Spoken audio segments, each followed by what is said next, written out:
نمودی خانه دل را خزان و زر. گذشتم از تو و اما خدا با من. تو را سازد خداوندم زدیل و بد.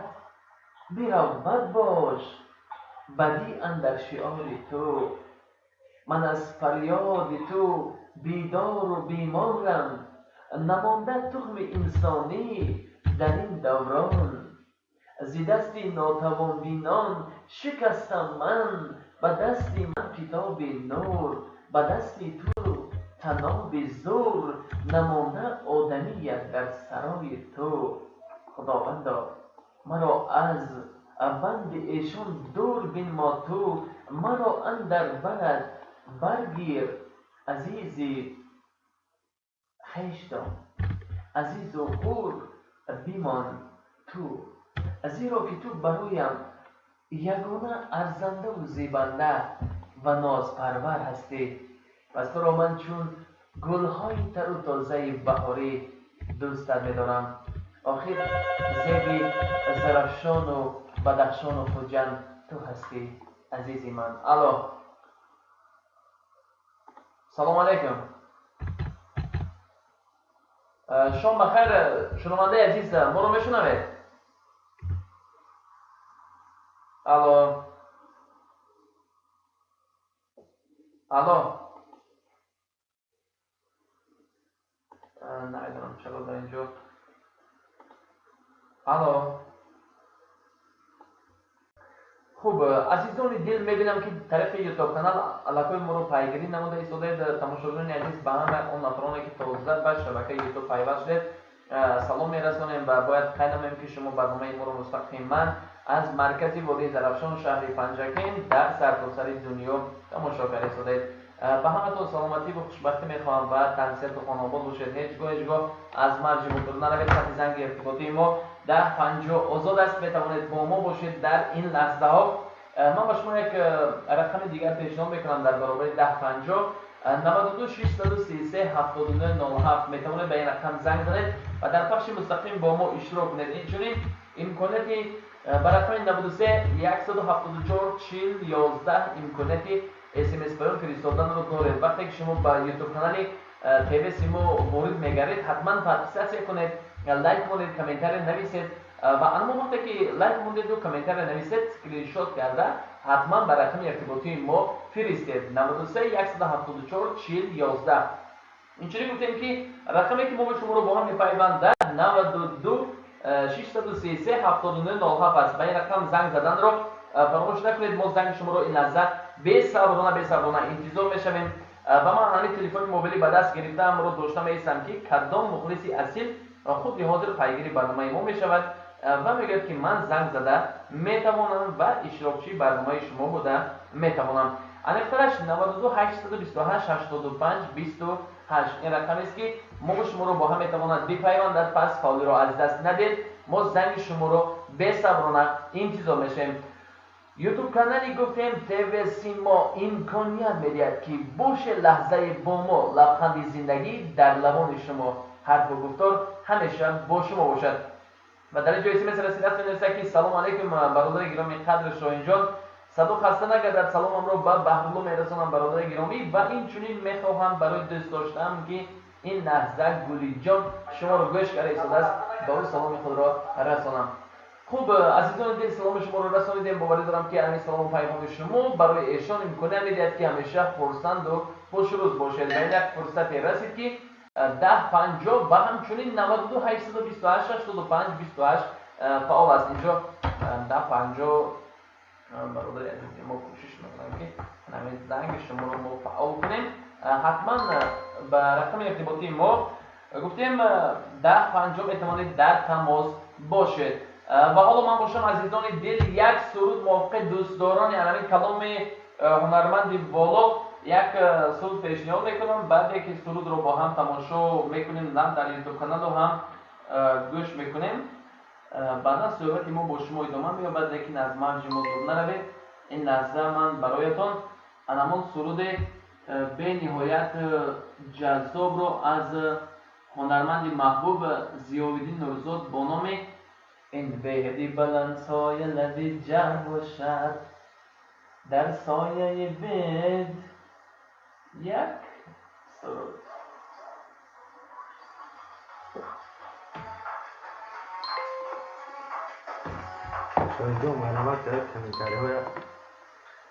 خب тамошобинони азиз ва дӯстдорони ютуб канали тв симо, инак ман боз наздиктар ба анамин компютер омадам то ки номаҳои шуморо, ҳарфи шуморо қабул карда бошам ва саломамро ба ҳамаи шумо расонида бошам. азизони дил, салом ба он нафароне ки тоза ба шабакаи мо пайваст шуданд.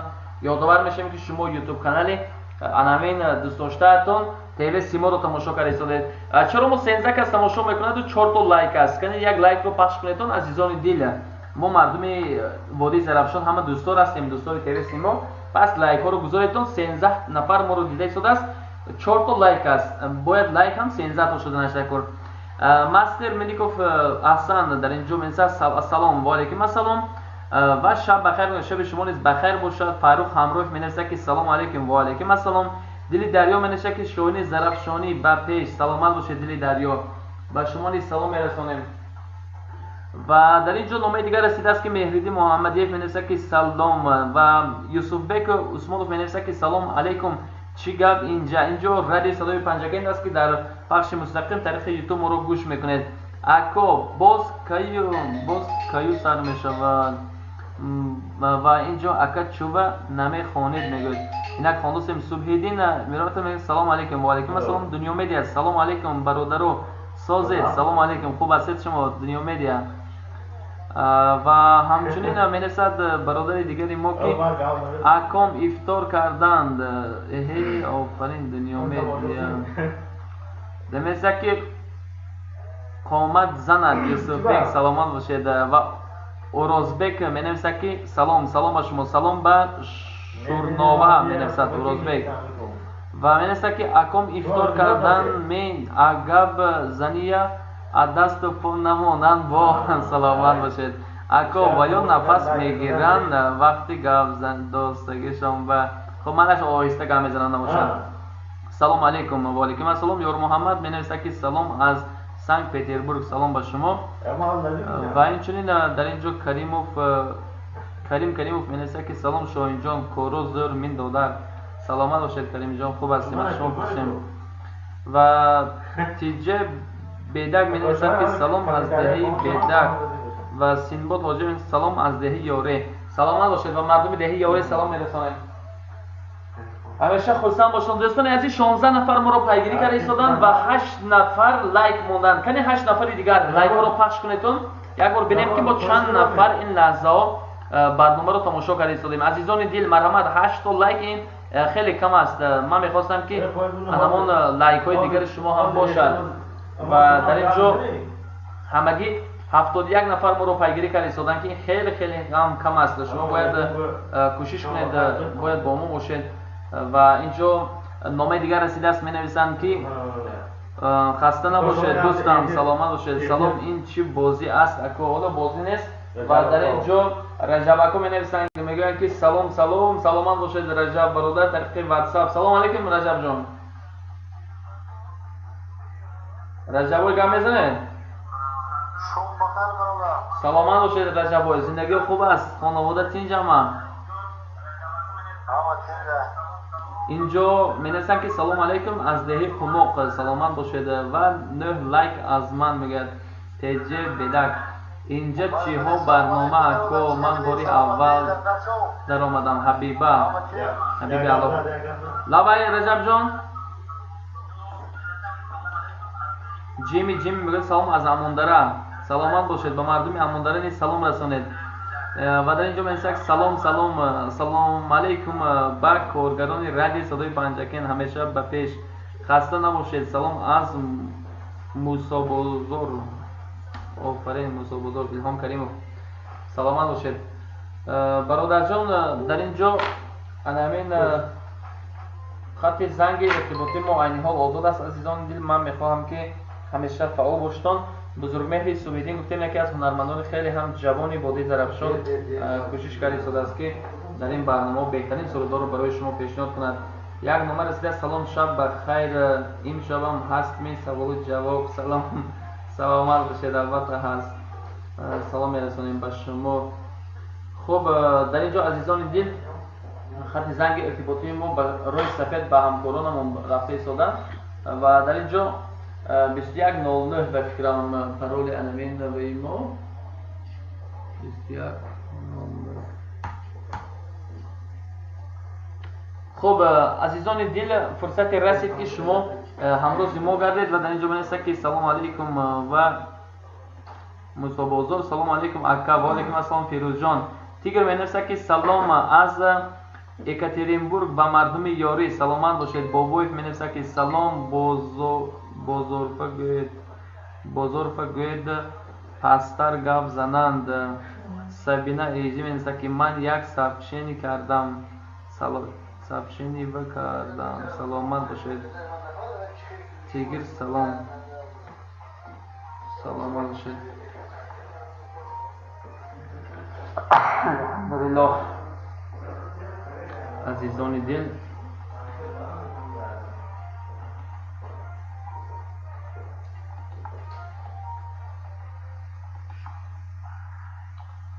اینجا مخلصان ما طریق رادیو هم انتظار هستن.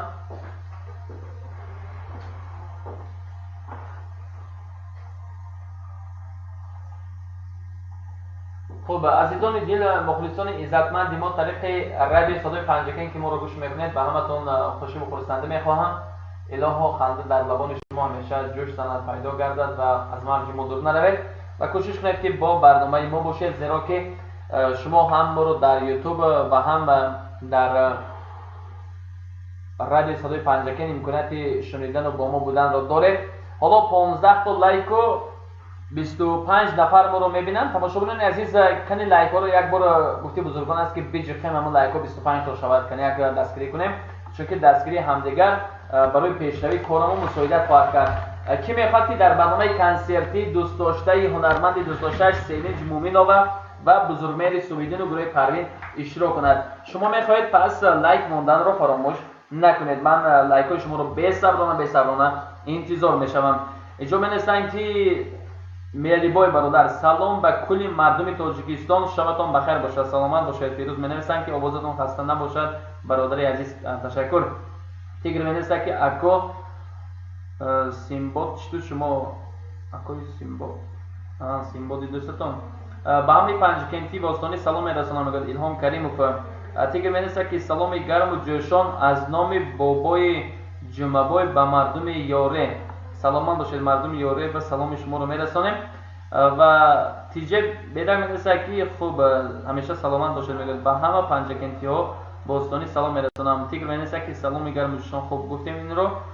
یارگی بچه میرسه که سلام از شهر اکاترینبورگ سلام مرا به مردم یاره رسانید. من نصرت الله سلامت باشید. نصرت الله سلام شما رو به مردم یاره رسانیدیم.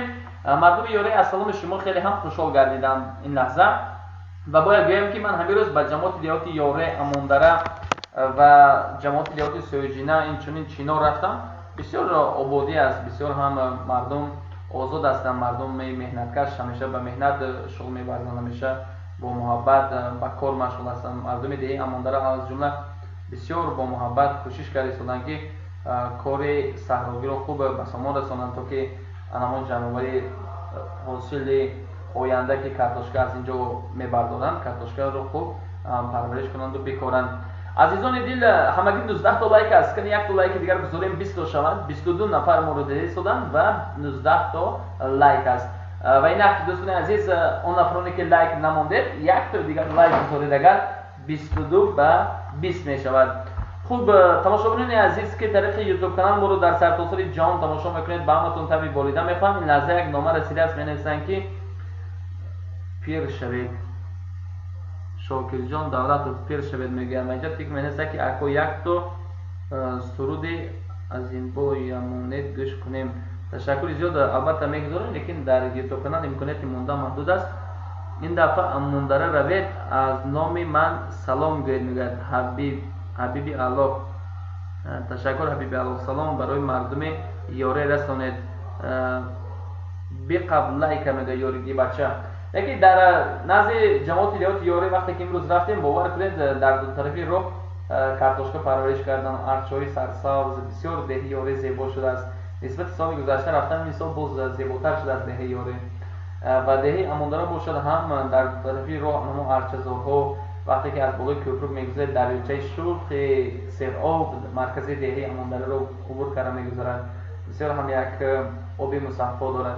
اصلا ما که روزدار بودیم نتوانستیم که از اون آب بچشیم، لیکن وقتی که باوری دارم که اگر هنگام همین یک 9 روز دیگر که ماه مبارک پس سر گردد یکی از لحظه ها پیدا کرده و به دهه یاری و یا به جماعت که اماندار رویم حتما از آب اون دریاچه کمی می نوشیم، چون که لذت آب این دیار بازم کمی دیگر دارد.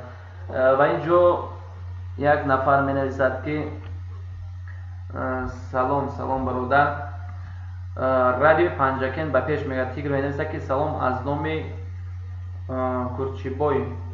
کورچیبای میگه به مردم یاری سلامت باشید. چی گپ اینجا می نویسد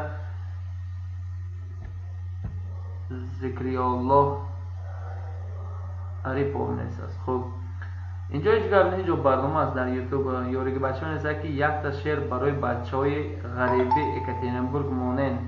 یک تا شعر مونیم یا یک تا شعر خوانیم. اصلا که سرود مونده نمیشد، شعر خوانده میشد. برای ما برای بچه های یوری میگم که ما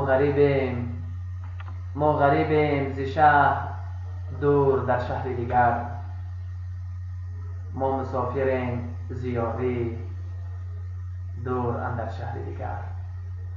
ما خود را غریب نمی شماریم زیرا که فرزند تاجیکستانیم، پاره قلب ماست یاری و پنجکندی باستان فرزندی آنیم. ده یاره ده زیبا منظر بود، با دعای مادرانش همیشه سرسبز بود. بهر مایان دست دعا بردارن شب و روز، ما فرزند ایشانیم ایشان دعاگوی ما بود.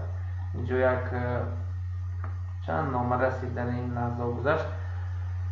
می‌نویسد که سلام دیداری نو، سلام باشید دیداری نو، سلام به شما و یک بار مسابازار هم مهمانی رویتان البته میرویم الهام جان کریموف ها میگوید سلام باشید.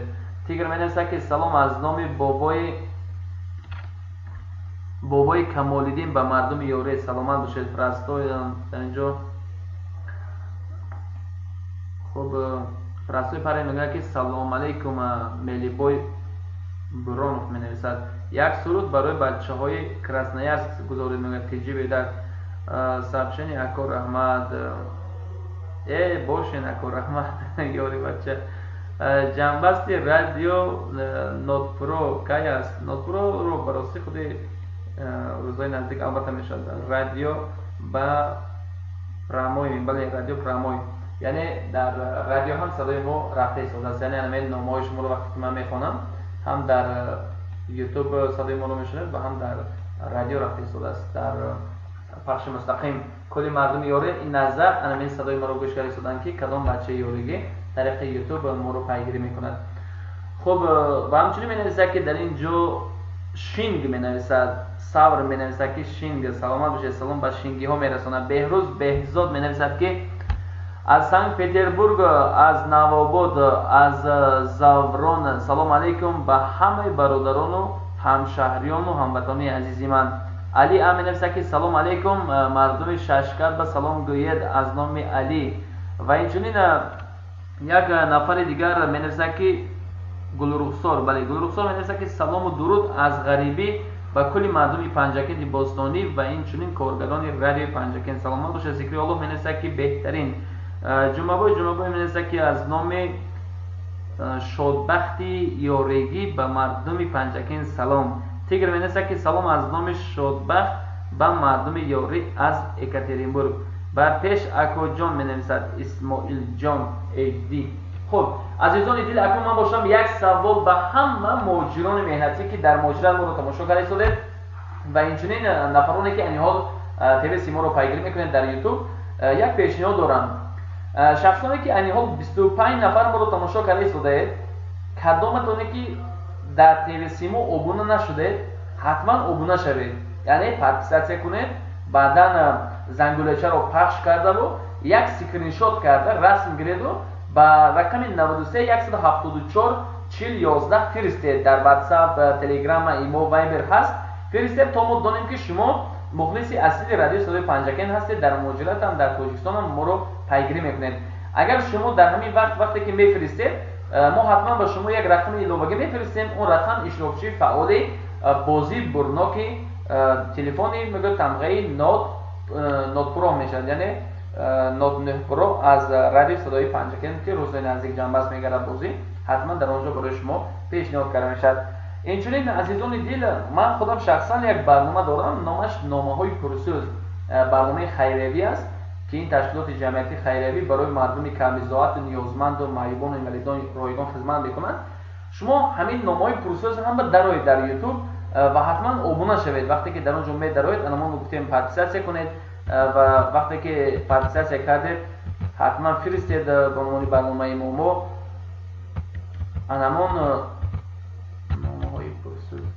انما پارتیسیاسیا کرده شما رو ما قبول میکنیم و میبینیم که تا چه اندازه شما در حقیقتا هم میخواید که با همون یک پارتیسیاسیا کردهتون یا با همون یک لایکی موندهتون سلام خود رو به نزدیکان میرسونید و دیگران رو شما دستگیری میکنید.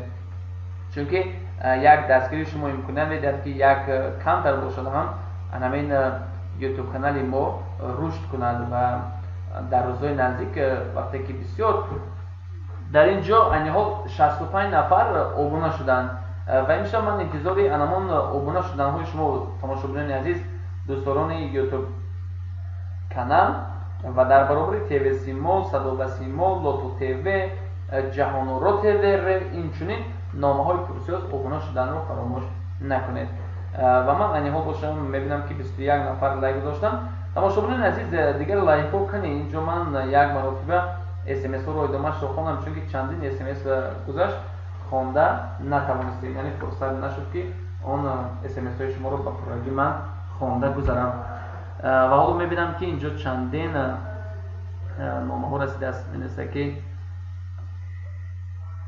بله سلام و درود، سلامت باشید و جمعه می‌نویسه که از نام خود گفتیم این پنجکین سلام و سلام از نام اسمت رواد به مردم یاری جان سلامت باشید برادر.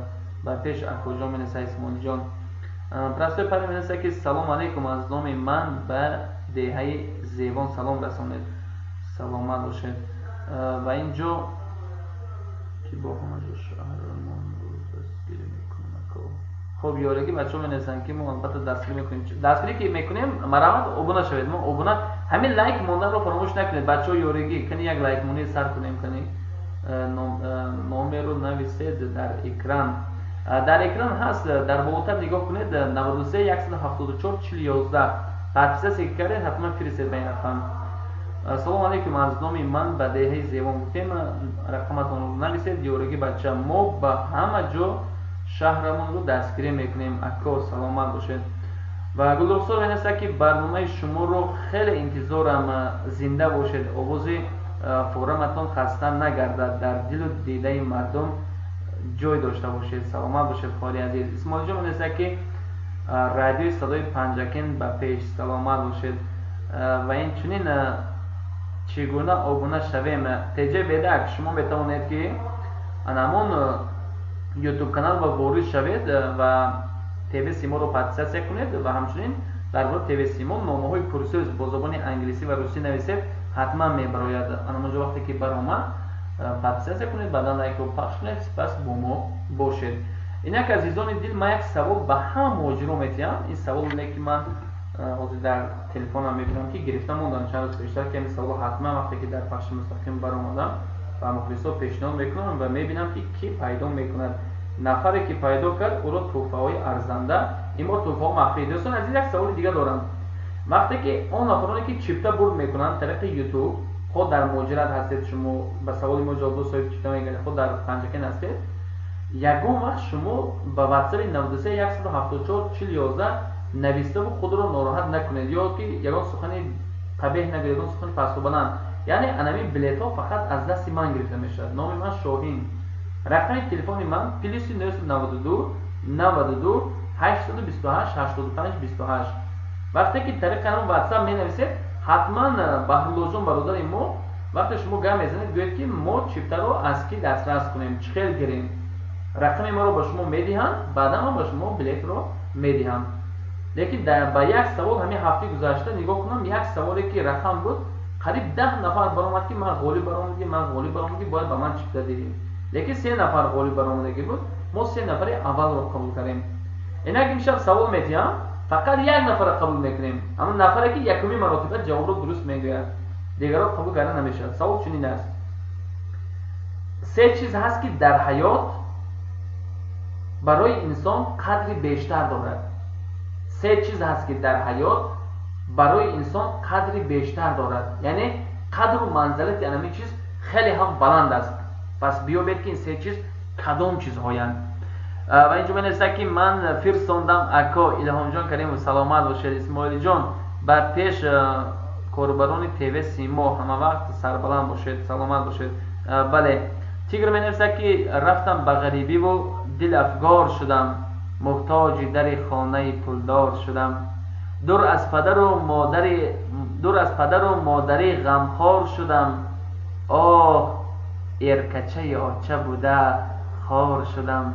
با احترام شادبخت از اکاترینبورگ. سلامت باشید شادبخت جان. بخت می‌نویسه که سلامت باشید بخت.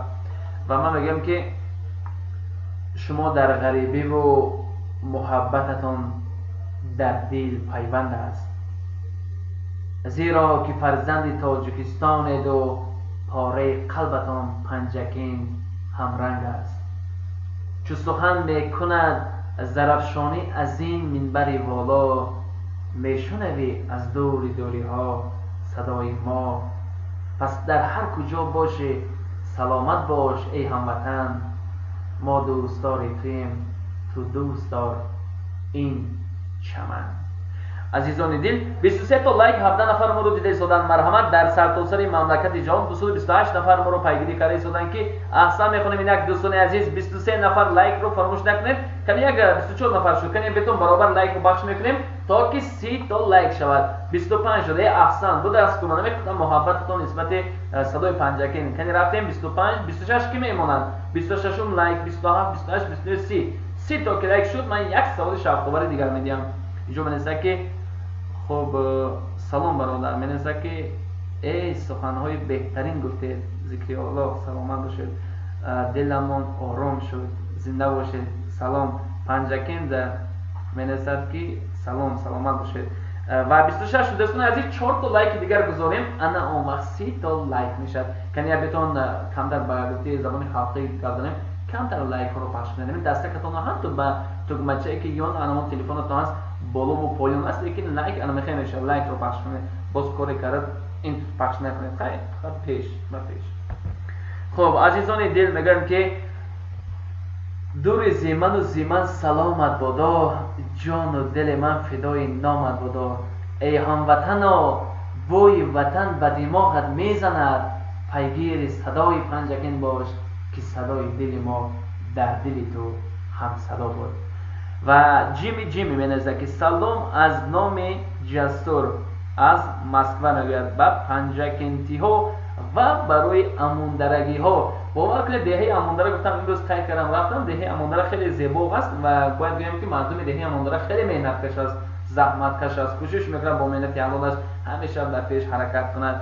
سوال تکرار میکرده میگه میران 0303. سوال چنین است: 3 چیز است که قدر انسان رو بلند میبردارد. 3 چیز هست که قدر انسان رو بلند میبردارد و همیشه در پیش انسان قدر داره. میگه لحظه عزیزان دید من برای دوستان یوتیوب کانال سلام پیغام رسانیدم و برای دوستان رادیو صدای پنجکین یک سرود میمونم مزه کرده گوش کنن، بعد باز با شما صحبتمون رو دوام میدیم. باوری دارم که برنامه ما رو ایشون پیگیری میکنن. سرود برای مخلصان اصلی رادیوی صدای پنجکین. باز میرم به کجا؟ با یک بار کنسرت سوینج گوش کنیم. رولی که شهر کلامی فراموش نکنید که سنه چندم دوستان عزیز سنه 15 می ساعت 14 در ورزشگاه مرکزی شهر پنجکین همه شما رو به کنسرت سوینج مومینووا دعوت میکنم. از سبب اینکه طلبکاران سوینج مومینووا خیلی زیاد هستند، ساعت 11 شما ورزشگاه رو اشغال کنید که باز در گروه آدمان زیاد مانده و بیرون از ورزشگاه نمانید. به خاطر که در ورزشگاه شما اشتراکچی باشید بر وقتتر بیایید. اینک دوستان عزیز میرویم به گوش کردن سیویج مومنوار.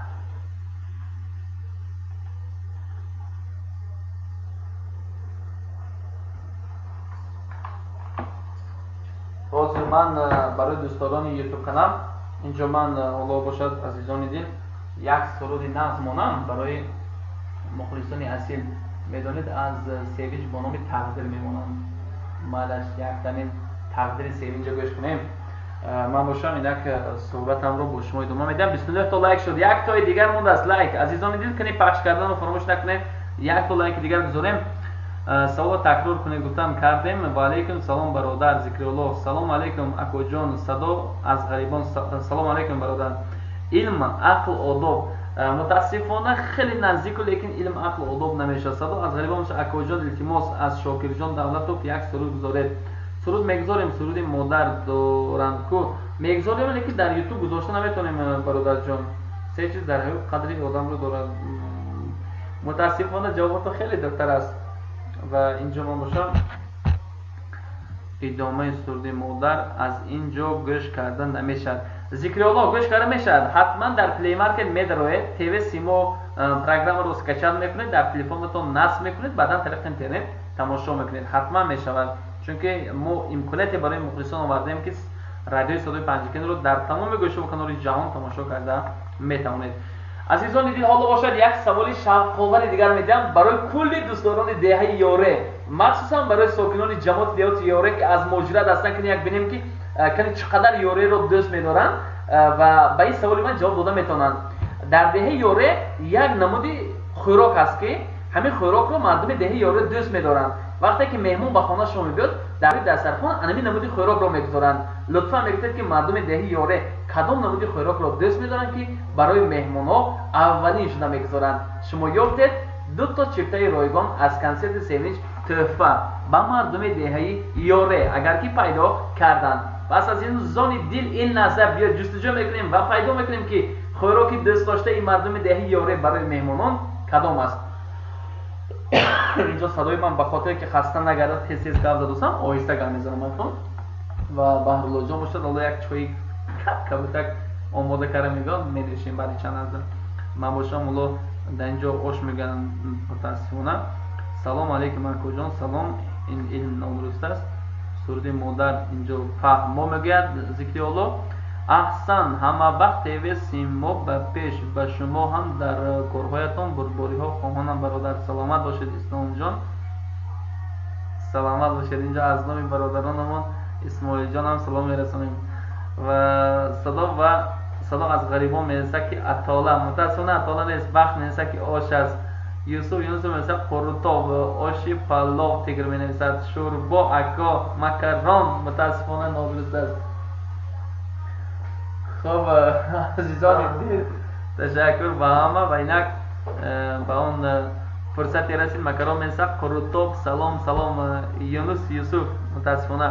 عزیزان دل ما 25 نفر ما رو تماشا کرده ایستادید و همگی 32 تا لایک است. کنید لایک رو یک بار پخش کنید. لایک رو به 40 نفر رسانیم و ببینیم که چند نفر ما رو این لحظه تماشا کرده ایستادن. 40 تا لایک گفتیم. اگر شما 40 تا لایک بذارید مردم میگرد که شما از همه خوشبخت‌ترین مخلصان اصلی صدای پنجکن هستید. و اینجا می‌نویسه که آشی تروش میباشد تیروز بیابی خیلی نزدیک لیکن آشی تروش نیست. صدا از غریبان دوغاب می‌نویسد متاسفانه دوغاب نیست. شیر برنج تیجی ارسن نه متاسفانه فیروز بیابی لبخند میزنه. تشکر فیروز جان.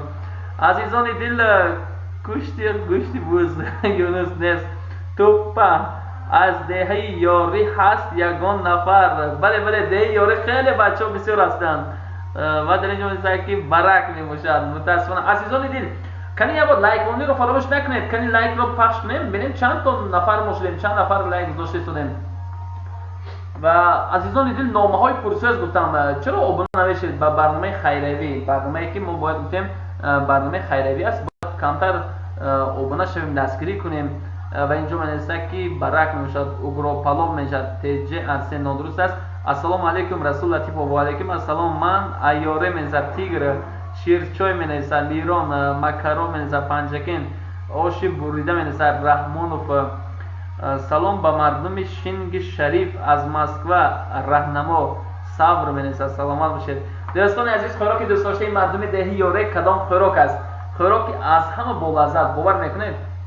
ва ин намуди хӯрок дар дигар ҷоя маст, лекин мардуми ёре барои меҳмонон ҳамин намуди хӯрокро дар баҳор пешниҳод мекунанд. рақами телефонро партоед тухм бирён. саломат бошед. ман аз новосибирск мегӯяд расул. намоз, меҳнат, ростгӯӣ. ҷавоби саволатон мутаассифона як ҷавобатон дуруст аст. ростгӯӣ дурусту, лекин давомаш нест. саволо боз як бор хонед. инҷо чӣ гап бошад? менависад расул латифов. чаро намеёбед бародарон аз ёрӣ бошед шӯъла?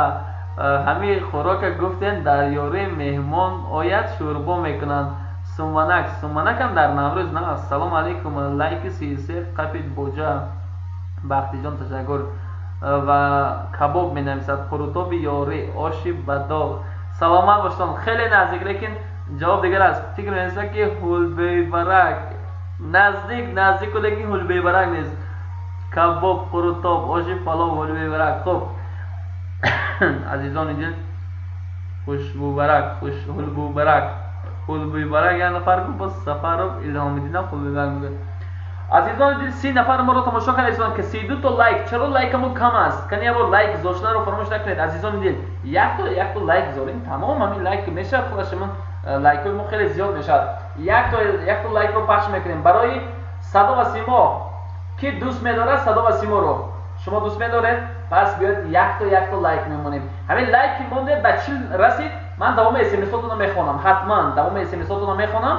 анамон ҷавоби дурустро ба мардуми ёрӣ аҳсан мехонем. 2 то чипта ройгон аз консерти Сениж Муминова ки санаи 15 май дар варзишгоҳи марказии шаҳри Панҷакен, санаи 17 май дар варзишгоҳи марказии шаҳри Хуҷанд баргузор мегардад. ва инчунин азизони дил, гуфтем барои болидахотири шумо 2 то чипта, боз 2 то суруд гузошта мешавад. хайр, ман худам ягон шеър мехонам, ягон шеъри ишқӣ мехонам барои ҷавононе ки пайдо мекунанд. инак азизони дил, 40 то лайк гуфтам, ҳоло 34 то аст. 33 нафар моро тамошо мекунанд, 34 то лайк. ин хеле кам аст, бароси хеле кам. ман ҳеҷ боварӣ надорам ки наход ки 33 нафар тамошо кунем 34 то лайк бошад. ақаллан яктиги пахш кунем 33 то лайк мешавад. кани як азизони дил, лайкбониро фаромӯш накунед. кани як ба 1000 лайк гузорем ва бинем ки 40 нафар шавад, як то 40 то лайк мешавад. агар 40 то ки лайк шуд, он вақт ман ба шумо аҳсан мехонам ва бароятон давоми смсотонро мехонам, кани бинем ки дуруст ҷавоб медиҳад. ва инчунин номаҳои пурсӯз аз Баҳрулло бародар хоҳиш мекунам ки силкаи номаҳои пурсӯзро ба шумо пешниҳод кунам, то шумо ба ин шабака низ обуна шавед. ин шабака шабакаи дӯстдошта, шабакаи хайравӣ мебошад. азизони дил, 32 нафар моро тамошо карда истоданд, лекин 34 то лайк аст. ҳамин лайкҳо ба 40 то мерасад. кадом вақте ба 40 то расид, ба ман смсотонро мехонам давомаш, чунки мо бо ҳам бозӣ карда истодаем. ки бозӣ бурд кард аҳсан, ки бозӣ бурд накард, ин тақдир, ҳеҷ кас зиқ намешавад. ва 36 то шуд, 4 тои дигар лайк. кани азизон дил, 37 то аҳсан буд аст ку 34 нафар моро тамошо доранд, 37 то лайк шуд. инак 38 ан 39-умаша ки мепахш мекарда бошад.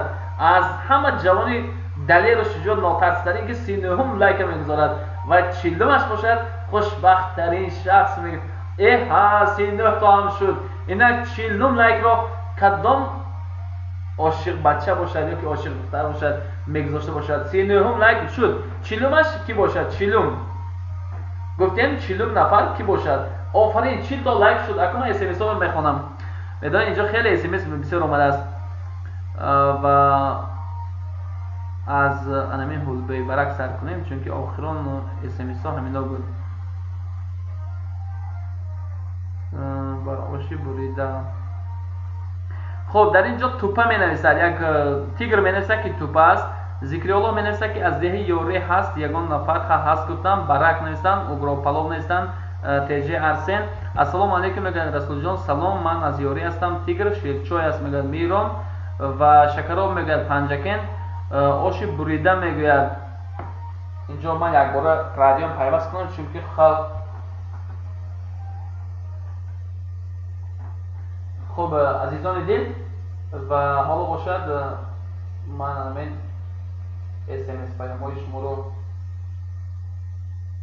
албатта мехонам. ва ҳоло бошад میبینیم که در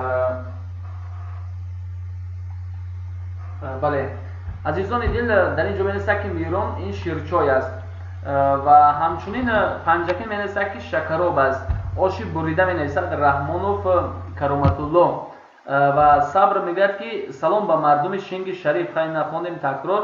تخم بیریان می‌نویسد میرون ندرست است. رسول من از نووسیبیرسک میگم. الهام کریموف می‌نویسد مهنت است. خوب تشکر. سوال یک بار تکرار می‌کنید یا یک بار خوانید. خوراکی با لذت مردم دهی یوره کدام است که در فصل بهار برای مهمان‌ها این نمود خوراک را آماده کرده پیشنهاد می‌کنند؟ چرا نمی‌یابید برادران از دهی یوره می‌نویسد ذکر الله البته می‌یابند. تیجه ارسی می‌نویسد شده است این خوراک. تیگر می‌نویسد که همین خوراک گفتیم در یوره مهمان آید شوربا می‌کنند و شوربا هم نه است لیکن این شوربا هم یک چند نمود دارد. تیجه ارسی می‌نویسد که سمنک است. وقتی کریم می‌نویسد که سلام علیکم لایک سی رو من موندم میگن. کباب می‌نویسد و در اینجا یونس یوسف می‌نویسد که قروتا بیارگی است. آشی بداغ می‌نویسد تیجه ارسین و آشی بداغ گفتن هلبوی برک تیگر نویسد. هلبوی برک می‌نویسد سفروف و یارگی بچه می‌نویسد که کارتوشکا بیریان. آفرین. تیجه ارسین می‌نویسد که منتو میباشد. ارسین برک میگه با تیگر میگه که آشی بخیراک خیلی نزدیک است تیگر چون که یارگی بودنش انیق شده است که جستجو دارد. تیجه ارسی می‌نویسد که گوش بریان است. در همه خانه گوش بریان یافتن قیمت‌تر است. اینجا من برای بهرالله برادرم بحث می‌خونم که چای انمان گل چای را آماده کرده بودن که تو صدا خسته نگره بنوشید با هم باشیم. گوش بریان می‌نویسد در اینجا آفرین خیلی نزدیک. تیگر می‌نویسد که رالتون کوموج هم خوراک است کوموج. رسول لطیف می‌نویسد که همینجا کدام بلاگر دست بردارد من آبونش میشم. بلاگر خودی من رسول جان آبونه شوید نامه‌های پرسیوز به اساتید نبرید. همه خوراک‌ها رو نامبر کرده ایستادند. یک خوراکی از هم عجیبش رو نیافتند. کارتوشکا قاقق میگن توخ می‌نویسند. یونس یوسف می‌نویسد که تخم بیریان گوشتی کاک گوشتی چونچوق تاش پولاد یک تمونه سلامت باشید. گلرخسار می‌نویسد که دیومش رو با چخیل جیقیم سلامت باشید. باید با دیگه جیقیم و بریان می‌نویسد. چی بریانش که نمی‌داند. اینجا براستی اسمس رو خیلی زیاد است. من قریب که نتوانستم همه اسمس رو خونم و بریان نویسم. رحمانوف می‌نویسد که سلام شاید شیر برنج باشد عکاس سلامت باشید. در اینجا چالاب می‌نویسد یارگی بچه جزه می‌نویسد جیمی آشی کوچه باشد به فکرم می‌نویسد. تیگر می‌نویسد که قروتاب است بغلمه می‌باشد. سمنک خام شوربا رجب محمد می‌نویسد سمنک است. تیجه خام شوربا. بهروز می‌نویسد که چی سوال شد نفهمیدم. بهروز جان خوراکی با لذت مردم دهی یاره مادران مهربان در گفتیم مادران و خواهران و بانوان جماعت دیهات یاره برای انمون مهمان‌های عالی قدرشون وقتی که در خانه‌شون قدم رنجه میکنن کدام نمودی خوراک رو گفتیم آماده کرده در روی دسترخوان میگذارن. اگر که در اینجا اسمس در طرف تلفن آمده است سلام شب خوش آواز شیره‌دارتون خسته نباشند راوی محترم. سیمج خانم دیگر خیلی سرود دارند موافق طلب شنونده سرود خمار از عبدالشاه شریف میماندید. سلام شب خوش جواب این سوال چنین اوماج تروش با سیاه علف می‌نویسد. تشکر شایسته بانو لیکن کوششتون زور اما پاسخ دیگر است. در اینجا خام شوربا گفتن چی سوال شد گفتیم تیگر می‌نویسد که خام شوربا خوب صادق می‌نویسد که شیر چای ایران چای خوب مستر آرز می‌نویسد که آشی تروش اوماج می‌نویسد. سلامت باشید روزی من در اینجا اسمس ها خیلی زیاد است عزیزان دل من براستی هم یعنی به امکانیتم محدود شد خوندن نتونستم و بله گلرخسار می‌نویسد که اوماج است. آشی بریده می‌نویسد. بهروز افصح‌الدین فیضی می‌نویسد که خام شوربا و اینچنین اسپاناق.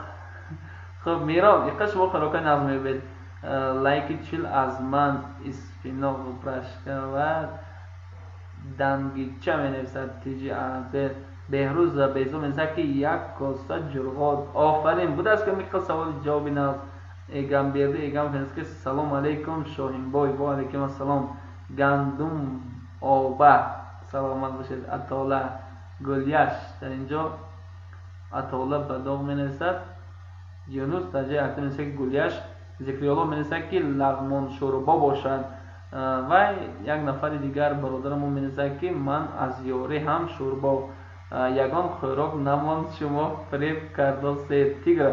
منش تیگر راست میفهمیم. یک بار من شما جواب گفته گذارید من بعد میدونم کدام خوراک گویم که شما گویید که ای ها در یاری انمی خوراک بود من از خاطرم برآوردم چون که مادرم وقتی که مهمان می اومدن ما رو میگفتن که پسرام فرزندانم به خانه‌چه دیگر گذاشته خب شنیدم که مهمان اومده من خوراک رو کشم مهمان که رفت بعد اگر اضافه مون به شما پیشون میکنم منش جانی مادر رو کنه یعنی آداب نگاه کرده استیتام بوده مادرم میگوین از خاطر نبرآوردن میگویم افزایدی میگه که فنزیف برک از قیماق از سلام به شما از دهی غیزت شهرزاد رحمان و سلامت باشید. سلام به شما اتالی اوربریان خیلی گب نیست تیگر میشه اتالی اوربریان یگان خوراک نمون خوراک اتالی اوربریان تیگر تشکر. و اینجا می نویسد که زنده باشید اکا ما در نووسیبیرسک که اتاله بشیر یونس تیگر می نویسد که شیر جرغاب قیماق سلامت باشید.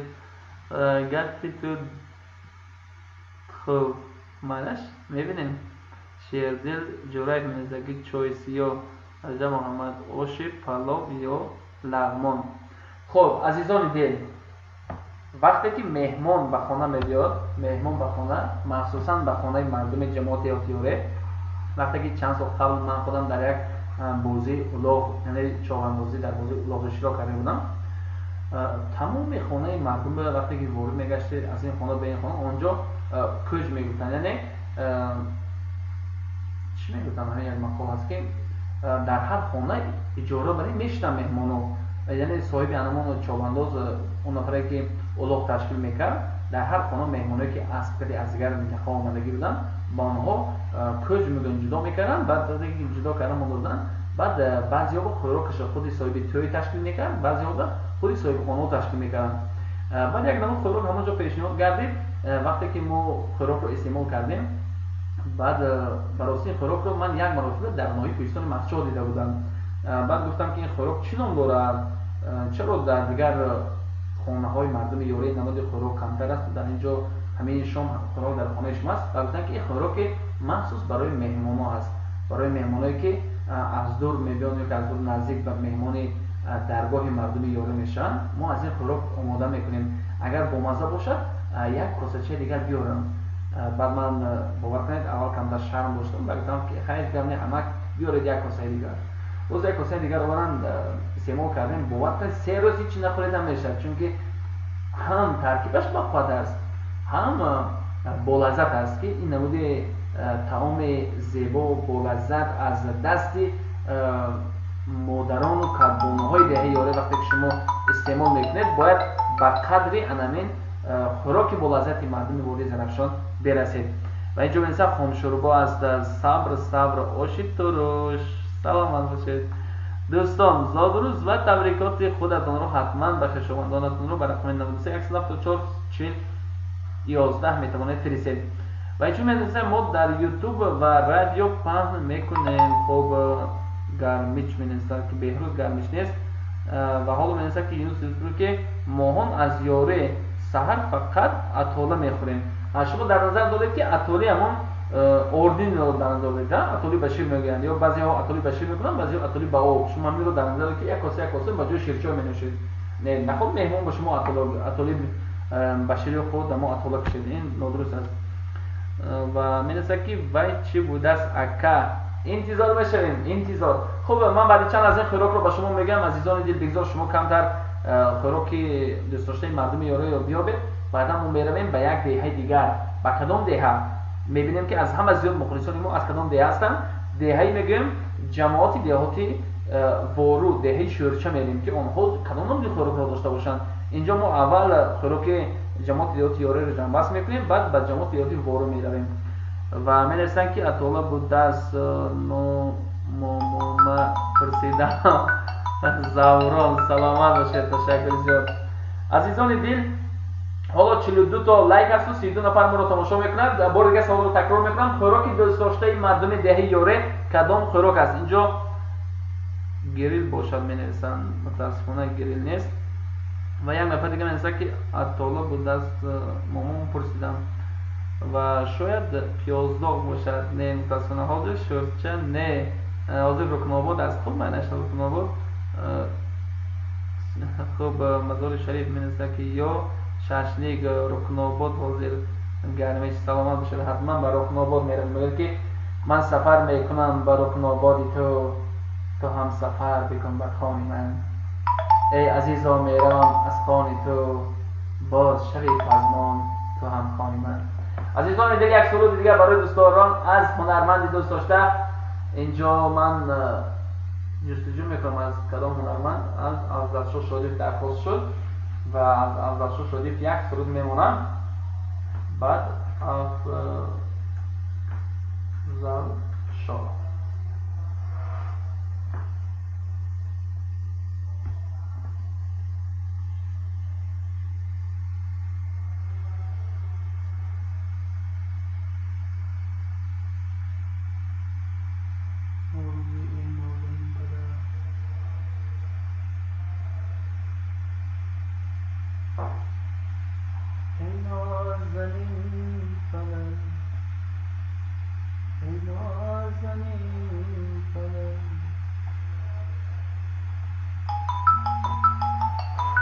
سرود ای نازنین پدر گذاشتم که برای دوستداران، مخصوصا برای دوستداران، برای مردم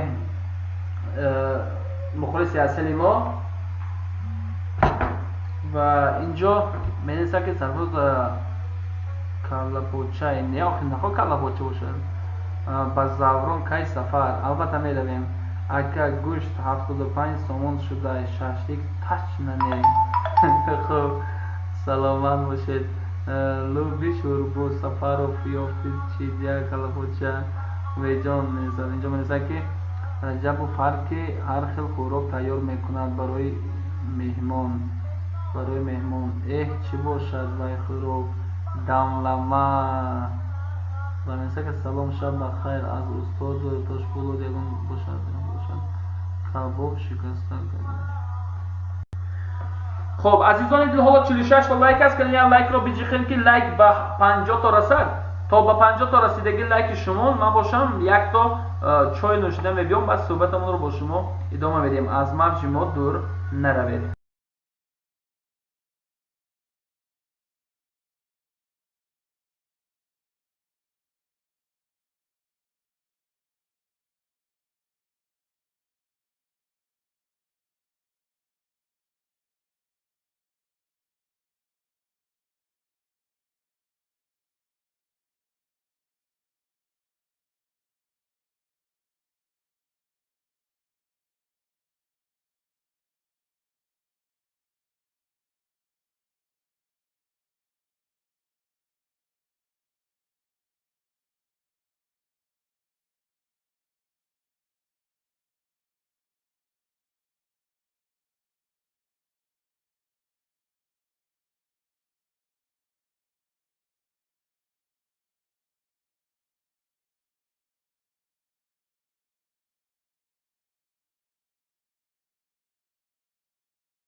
عزیزان دل کنی من آمدم من عزیزان دل که 47 تا لایک چرا دوامش نیست تماشا بینم 50 تا لایک بدیم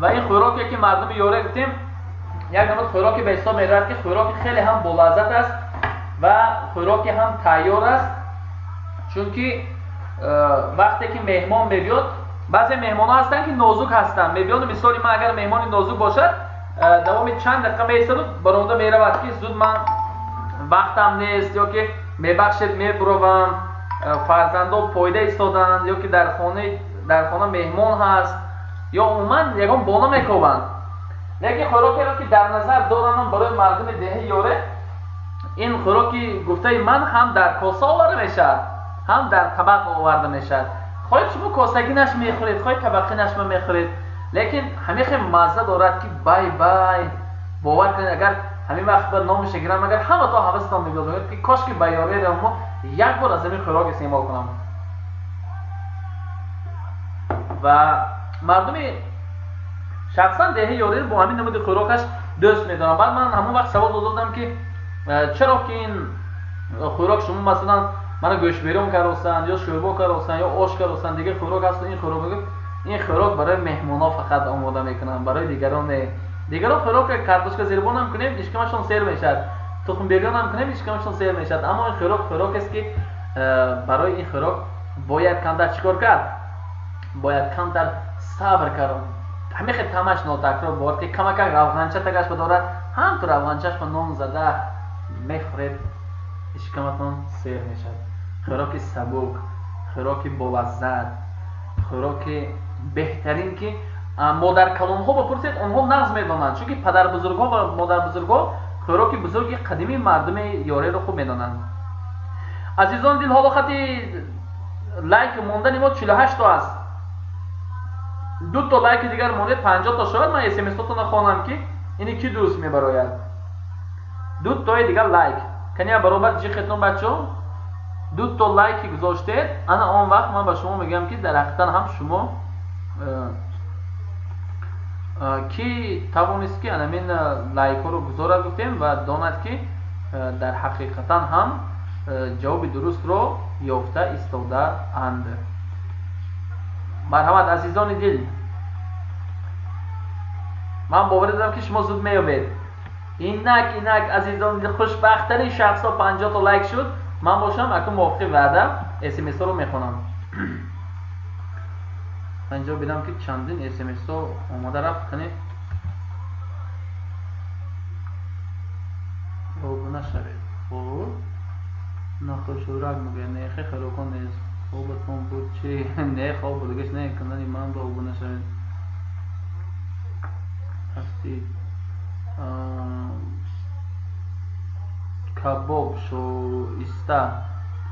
شایسته میگه شاولیه شخله لگمان کلا پوچه سومنک علی بنیسته سومنک حسیب و در اینجا بنیسته که ای همان مهمان خوراکخور کی باشد بهروز سلامت باشید دهه موقعیان چی میخورد با لذت آخو تشکر سید حاضر بچه ها لایک 50 حاضر میرد سلامت باشید یونس جان و تیجه منسه که کانال من به آگونه شوید خوابتون برچه یونس یوسف متاسفانه خواب بیدار هستیم برادر صبر کنید و اسماعیل جان منسه که آوازتان خسته نگردد بهزاد منسه که چای نوشی بکو چای نوشی بکو نخود شورک تیگر آگونه شوید ها میرسد خوب آشی تروش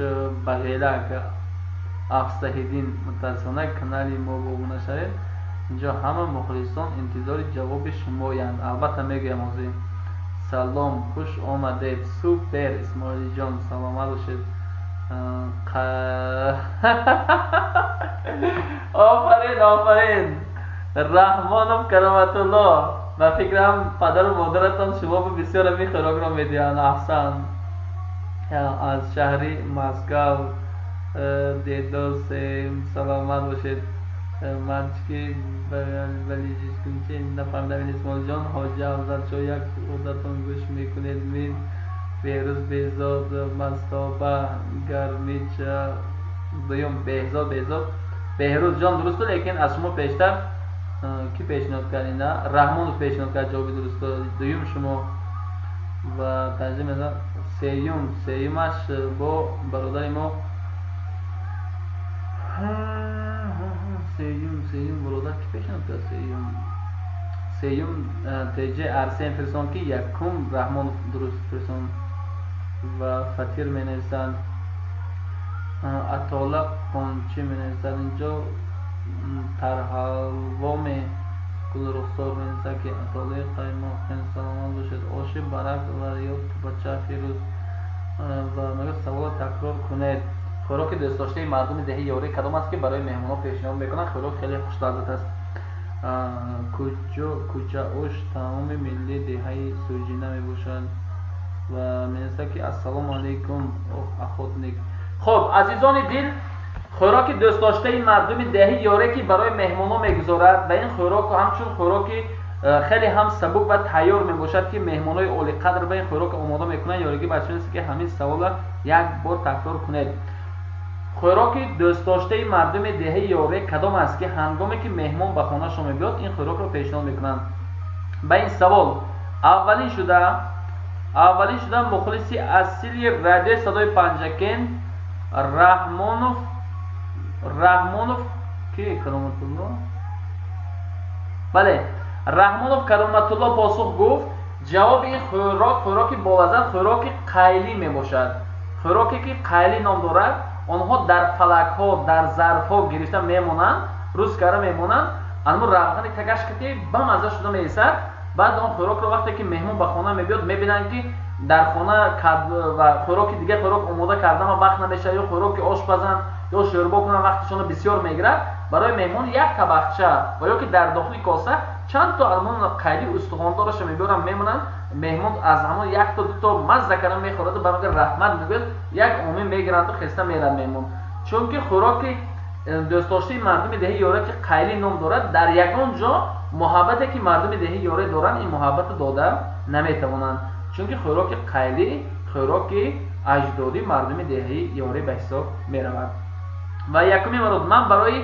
رحمانوف کرامت الله 2 تا چیفته قرضدار از کنسرت سیوینج میمینواد شما میتونید خودتون و یا نزدیکانتون رو فرستید رقم من 92 828 85 28 می باشد اینجا من رقمم رو گفتم اونم 92 828 85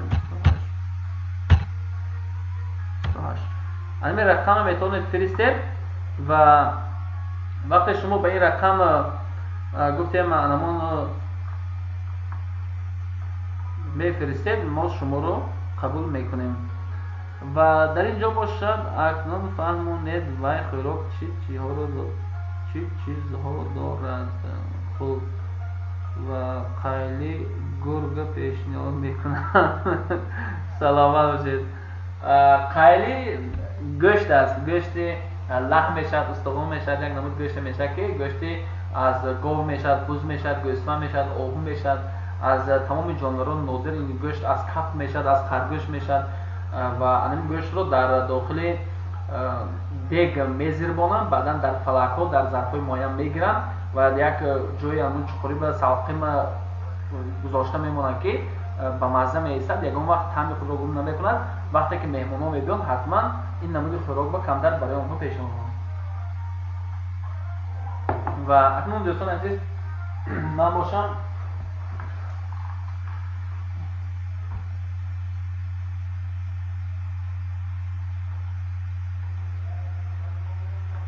خب عزیزان دل بار دیگر در در پخش مستقیم قرار داریم و باید بگیم که خوراک دوست داشته مردم دهه یوره این خوراک قیلی می باشد که رحمانوف کرامت الله باری اول به این سوال پاسخ گفت و باری دوم باشد باز یک نفر تماشابین دیگری ما قیلی نه قیلی هم میگن قیله هم میگن بهروز جان قیلی گوید چی و قیله گوید چی هر دوش یک ریشه دارد و برای همین هر دوش همون گوشت رو میفهموند و اینجا دوستان عزیز یک рақами дасти ман ҳам ба занг шуда истодааст. Наведа ман кадоми соушам бед беҳтараш ки намебардорам, чунки шуморо нороҳат накунем. Баъдан инҷо манеста ки акнун фаҳмондем. Саломат бошед, саломат бошед. Бутинҷиянам ҳаминҷави. Саломат бошед. Дар инҷо менеста ки ёриги бача ҳамин барнома дар радио пахш шудааст. Мин ако бале ҳамин дар барнома дар радио пахш шудааст. шериф қурбону меза ки шӯрбо шояд бошад. Ин хӯроки дӯстдоштаи мардуми деҳӣ ёре хӯроки қайлӣ мебошад ки барои меҳмонои олиқадр пешниҳод мекунанд. Азизони дил, акнун ба фикратон ба кадом ҷамоат равем? Ҷамоати Рукнобод, ҷамоати Вору деҳаи Рукнобод равем ё ки инҷо мена шӯрбо Раҳмонов менависа ки номероя фаромӯш накунед 755 55 47 аз деҳаи Мағледар. ҳозир ман нависта мегирам рақаматона 92 55 хуб, Раҳмонов шуморо табрик мегӯям. инҷо ман менависам билети севинч панҷакин дуто ройгон Мағледар Раҳмонов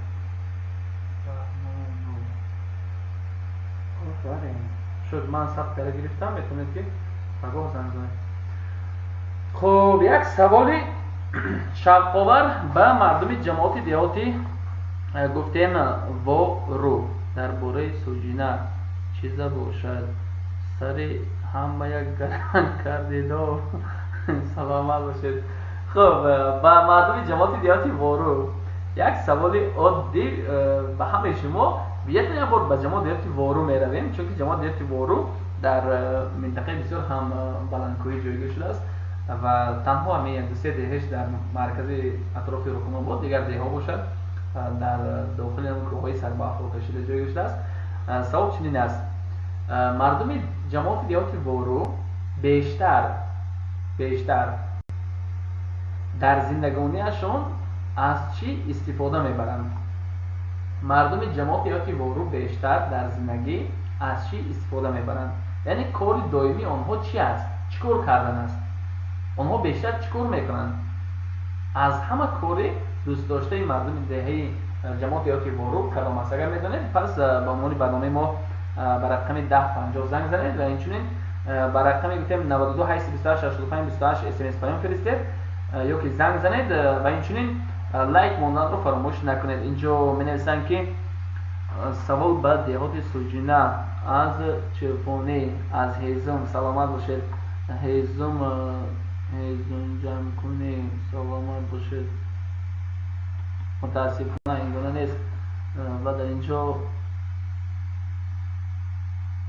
хуб, ҳозир бошад ман ба шумо имконият медиҳам ва номи дигар менависад ки хуб, салом картошка парварӣ менависад Маҳмудҷон ва айроно. хуб, бисёр кӯшиш кардед, лекин камтар ҷавоб дигар. хуб, дӯстони азиз, ман акун лайкам интизор мешавам ки кани мардуми ҷамоати деҳоти Вору чанд нафар моро тамошо карда истоданд. агар ки чанд нафаре ки моро тамошо карда истодед ё гӯш карда истодед, як баробар лайкмониро пахш мекунем. ҳоло 53 то лайк аст ва мебинем ки кани ки ба 60 то лайк бурда мерасонад. агар мардуми ҷамоати деҳоти Вору ин лаҳза моро бисёр тамошо карда истода бошед, ҳатман ба YouTube канал ворид гардед, ТВ Симоро пайгирӣ кунед, обуна шавед, подписатсия кунед, лайк монед ва скриншот карда ба рақами 93 фиристед. инчунин анами барномае ки айниҳо мустақиман рафта истодааст, лайк гузоштанро фаромӯш накунед. ҳоло 53 то лайк аст. ман бошам интизори 54 то 60ро интизор мешавам. ва ҳоло бошад дӯстони азиз, барои волида хотиратон як суруди дигар пахш мекунам. баъд вақте ки 60 то лайк мешавад, ман давоми смс паёми шуморо мехонам ки мардуми деҳаи ёре бештар ба чӣ кор машғул ҳастанд, шуғли дӯстдоштаи онҳо чӣ аст?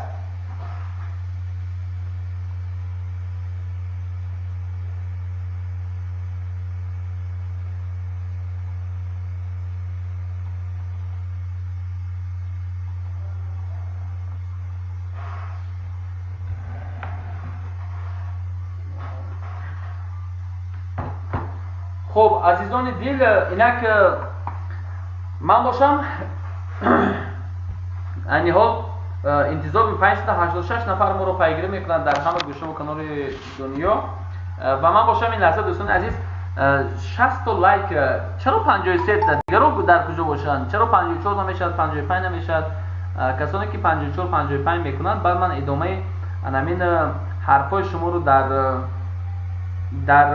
همین بخش خواهم خواند و برای شما قید میکنم که بیشتر مردم جماعت دیهاتی وارو به چیکار مشغول هستند یعنی اونها شغل دوست داشتهشون کدام از 52 و 53 بود با یک تا کدام به انصافش لایکش رو گرفت 53 شد با خمالش عزیزان دل مرحمت لایک موندن رو فراموش نکنید کی میتواند خود حاضر لایک موندنش رو به چیکار کند با 60 تا لایک رساند یعنی ما انیها 53 تا لایک داریم و اگر 7 تا لایک دیگر در اینجا باشد ما امکانات پیدا میکنیم که برای شما انمان دوست داشته ترین شغل مردم جماعت دیهاتی وارو رو به سمت رسونیم مردم دهه شورچه یا رکناباد شش قصدرای و اینچنین دهه گلستان در کجا باشه شما غزه قویتن کنی یک لایک مونی رو فراموش نکنید یک لایک موندن رو سر کنید اینجا می نویسن که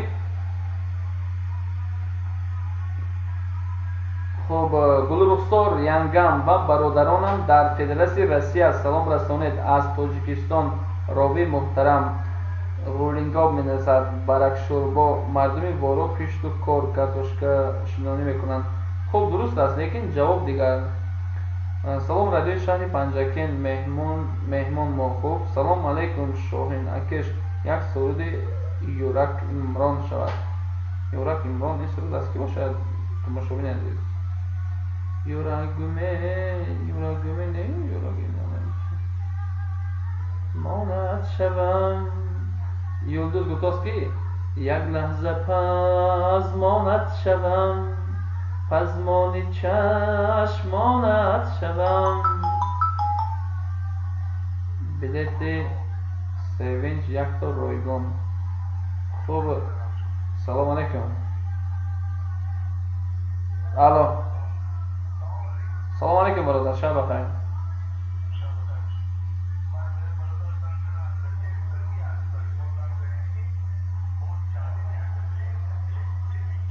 کی به برادر جان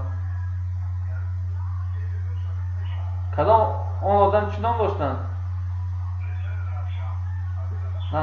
روشن بله روشن درست گرم نیست اکا جان پگاه زنگ زنیم در نزد مرکز شهر اونجا زنگ زنیم و شما رو میبینم معنیش اکا جان بیمالو قد اومده معنیش بیمالو همین نامر خودم رو زنگ زدن خودشان شناس کنم من دست بگم نام شما چی است؟ عبدالرزاق کدام منطقه شما؟ دیگه کالخودشان عینی حال با فکرم انمان روشن رضایف ما رو تماشا کرده سال باشن طریق یوتیوب کانال چون که ما در بخش مستقیم با شما صحبت میکنیم عبدالرزاق شما میتونید به ملال همون دخترتون یا فرزندتون هر کی نباشه آخری سه ما در دست میکنیم سلامت خوب تماشاگران عزیز یک نفر برادرمون عبدالرسول که همکورسشان روشن رضایف در مهاجرت هستند و یک روز غالب برآمده بودن و قید کردن که یک تا چیپتا برد کردن اما چیپتا رو میخوایم که به ایشان دهیم حتما دسترس میکنیم حالا 54 تا لایک عزیزان دل چرا 60 تا لایک نمیشه 22 نفر ما رو تماشا کردید مردم جماعت دیهاتی وارو همین قدر شما کم می مردم جماعت دیهاتی وارو چرا اینقدر شما کم و باز شستشوی ظرفا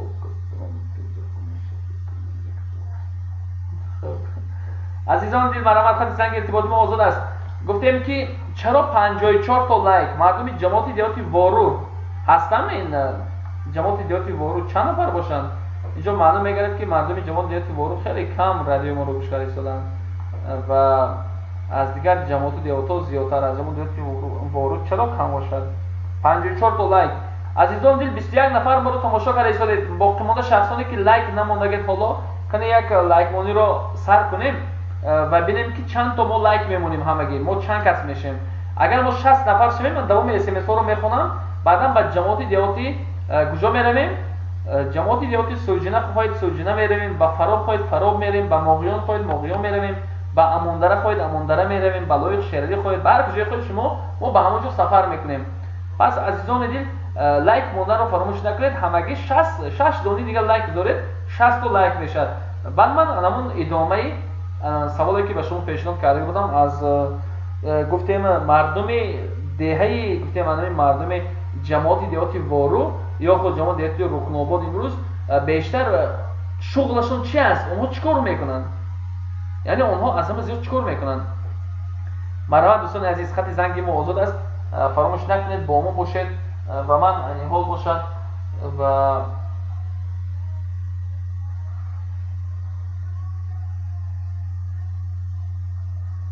خوب سوینج خانم خوانده ایستاده است. و این لحظه دوستان عزیز خط زنگ آزاد است. مرحمت گفتیم لایک مانی رو فراموش نکنید. من باشم منم یاردمچیم رو میگذارم تا که فرصت رو به شما پیشنهاد کنم و اینجا میبینم که 612 نفر ما رو در گوشه و کنار جهان پیگیری کرده ایستادند. عزیزان دل، من بسیار میخواستم مردم جماعت دیهاتی وارو فعال باشن. 55 تا شد. 5 تا دیگه لایک کی دوستدار جماعت دیهاتی وارو است 5 تا دیگه لایک رو همراهی کنه تا ما اس ام اس پیام‌های شما رو خوانیم و یک سوال شوق‌آور دیگر از جماعت دیهاتی سرازم باشد، چنار باشد، خرمی باشد، اماندره باشد، لایق شیرالی، فراب، ماغیان، شینگ از کدام جماعت خواهید ما برایتون پیشنهاد میکنیم. و اینک دوستان عزیز 5 تا لایک دیگر که خوشبخت‌ترین شخصی که جماعت وارو رو دستگیری میکنه. من میگم که من میخوام که مردم جماعت دیهاتی وارو به پیش باشن و همین اس ام اس رو خونید چون که اونها خیلی مردم عجیب براسی. بدونید چند حرف دارد؟ همگی 6 دانه حرف دارد این کلمه. همین کلمه در مقیاس شهر پنجکین با جماعت دیهاتی شین کده جماعت دیهاتی وارو راست میبیاد. پس بیا بید که این کدام کلمه است. اینجا 56 4 تا دیگر لایک. عزیزان دل مرحمت 4 نفر دیگر کی باشد این جماعت رو دستگیری میکنند. جماعت دیهاتی وارو یا خود امروز میگن جماعت دیهاتی رکن‌آباد، نام شورچه میگن رکن‌آباد شده است. خوب مرحمت دوستان عزیز خط زنگ ما همین لایک موندن رو فراموش نکنید. یک تا لایک هیچ چیز نمیرد از شما، فقط یک تا لایک موندن ساعت 23:39 دقیقه را نشان میدهد. یک تا لایک مونده معلوم میگردد که شما دوستدار همین منطقه هستید و مردم جماعت دیهاتی وارو رو احترام میکنید چون که آنها خیلی هم مردمی دومش چی؟ مردمی 4 تا 6 تا حرف دارد. ما به شما کمک میکنم یکی از حرفای همین جواب حرفی ام میباشد. حرفی ام میباشد. و دوستان عزیز خط زنگ ارتباطی موجود است. مرحمت فراموش نکنید ما زنگ شما رو به صبرانه انتظار هستیم. لایک مونی رو همگی گفتیم در اینجا شما میتونید 4 تا لایک دیگر بذارید. یعنی همین 4 لایک دیگر گذاشتید من اس ام اس پیام رو به سمتتون میرسونم و میبینم که مردم جماعت دیهاتی وارو چقدر هستند و به این سوال چقدر پاسخ آمد و البته شما پاسخ گفتید 624 نفر ما رو تماشاگر ایستادن و 15 نفر این نزدن ما رو تماشاگر ایستادن. 57 تا لایک شد. 3 تا لایک دیگر مونده است. هر کسی که 3 تا لایک دیگر میگذارد پس من انمان اس ام اس پیام رو به سمتتون میرسونم و باوری دارم که مردم جماعت دیهاتی وارو جواب اساسی رو ما میگوییم بعد میرویم بعد دیگر سوال و جواب ها. همگی 57 نفر عزیزان دل 17 نفر شدیم این لحظه تماشا و گفتیم که 57 نفر 3 لایک دیگر گذارید شد. 3 تا لایک اون شخصی که در حقیقتا هم میخواد که به مردم جماعت دیهاتی وارو شاد شریک باشد و لایک رو فراموش نکرده گذارد. خوب ولی ما این لحظه انتظار میشیم دوستان عزیز انتظار میشیم. 57 تا لایک 3 تا دیگه لایک مونده است. خب دوستان عزیز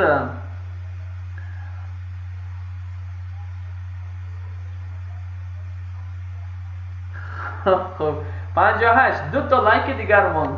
2 تا لایک دیگر 58 60 شد. من اس ام اس رو میخوانم و 16 نفر ما رو تماشا کرده ایستادند. 626 نفر در گوشه و کنار دنیا پیگیری برنامه ما هستند 58 نفر مهاجران مهنتی، اونهایی که در آمریکا هستید، اروپا هستید، در فدراسیون روسیه هستید، در هر کجا هستید پیگیر برنامه‌مون باشید. یک تا لایک دیگر مونده است. 59 تا لایک برای دوستداران جماعت دهاتی گفتیم و رو یا خود رکناباد. امروز امکانیت هست که اون SMS پیام ها رو من به سمتون رسانم. و حالا من از بهرالو برادرم بسیار باز خواهش میکنم که همین یک تا کوکوتی چای آماده کرده دادن، باز یک تا چای دیگر ما به مساعدت کنم تا که ما یک صدا پردای بود رو کمک نرم کنیم تا با شما صدای ما باز بلندتر جراندازتر برای دو صدا خاموش نشود. خب عزیزان، خط زنگ آزاد است. برآمد 59 تا لایک، یک تا دیگر خوشبختی باشه گفتیم 17 تا لایک است و در اینجا 16 17 نفر هستیم. یعنی حال باشد دوستان عزیز 629 نفر در گوشه و کنار دنیا ما رو پیگیری میکنن. 59 تا لایک. 60 لایک را کی میگذارد؟ 60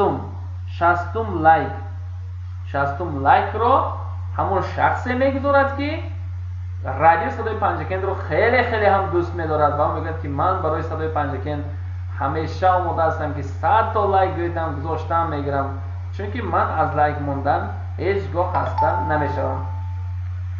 خب عزیزان دل، مرحمت فرصت رو از دست ندید.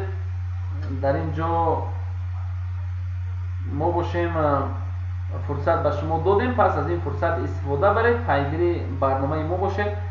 گفتیم که همگی یک تا لایک دیگر مونده است که ما و شما رو با هم بپیوندد تا که 60 تا گفتیم لایک باشد. عزیزان دل، خط زنگ ارتباطی ما هم آزاد، لیکن شما پیگیری برنامه یوتیوب کانال TV3 ما باشید. با شما شاهین زرافشانی هستم، همروز هم نفس در این دقیقه ها، در این ساعت من باشم در پخش مستقیم این لحظه ها باشد. انمان همراز دیگر تماشابینان، دیگر شنوندگانی که این لحظه صدای ما رو در تمام گوشه و کنار پنجکند باستانی و باده زرافشان شنیده ایستادن به ایشان میرسونیم. شنوندگان عزیز و شنوندگان رادیوی صدای پنجکند، در اینجا بار دیگر به همتون شب بخیر میگم. شما رادیوی صدای پنجکند رو در پیشنهاد شاهین زرافشان مستقیما تماشا ایستاده. فرصت رو از دست ندید و حتی گفتیم یک تا لایک. 17 نفر و گفتیم در اینجا که چند نفر 631 نفر ما رو تماشا کرده ایستادن. خود حاضر یک تا لایک موندی رو فراموش نکنید. وقتی شما لایک میمونید امکانیت یک قدم پیشتر رفتن برنامه ما رو دیگران دسترس مینمایند. خب دوستان عزیز، مردم دهه‌ای گفتیم جماعت دهاتی وارو بیشتر چی کار میکنن؟ شغل دوست داشته آنها چیکار کردن است؟ آنها چیکار میکنن؟ یک کلمه بسیار هم زیبا و عجیب، چون که مردم جماعت دهاتی وارو و جماعت دهاتی گفتیم شینگ بیشتر به همین کار مشغول هستند. آنها بیشتر کوشش میکنن که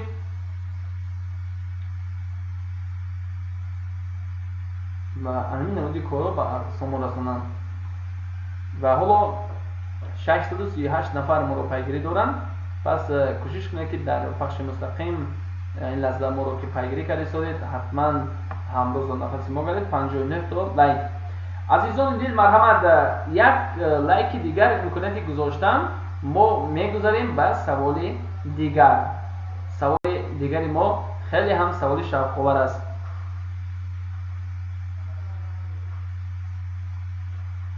خب سلام باشید. میگن چرا این برنامه را هست شب؟ خب این امکانیت است. و اینجا دوستان عزیز یک نفر دیگر، دوستان جماعت دهاتی وارو، یک نفر دیگر هست از رکناباد، از گفتیم غزه رویتن، از پغنا وین پاروین. میگه که وین و پاروین میرود او یک بلا دارد هوای، دوست داری مرز و بهترین هوا دارد هوای. من جواب رو دیگر کردم، یعنی یک مثل یکمش رو گفتم و دویمش رو تغییر دادم. برای همین دوستان عزیز فراموش نکنید این نزده ها باید بگیم که سلامت باشید. دوستان عزیز مرحمت، خط زنگ ما آزاد است.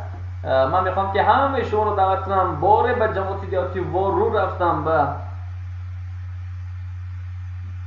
خب دوستان عزیز من نفهمیدم براستی چرا در اینجا چند نفر 641 نفر هستن لیکن لایک های ما کم است. برای چی؟ دلتون میشه که یک مرتبه ما دستی که با بالا منخی گذاشته میشه یک تا پخش کنیم، یک تا لایک، یک تا کامنتاری، یک تا پارتیسیپاسیون کردن، زنگوله چرا آهسته پخش کردن، آنگاه با ما بودن.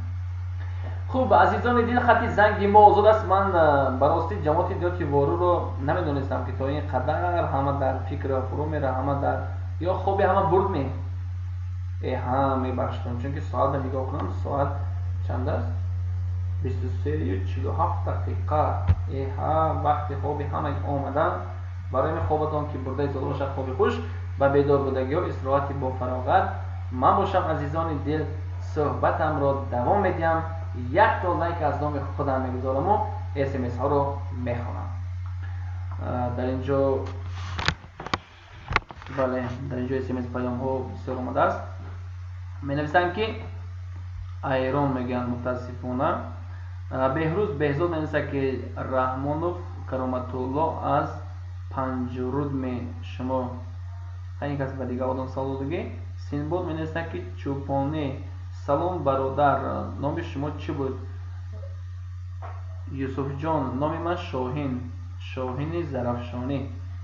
و میران میگه که اوبول است، مال پروری. سینباد نادرست است.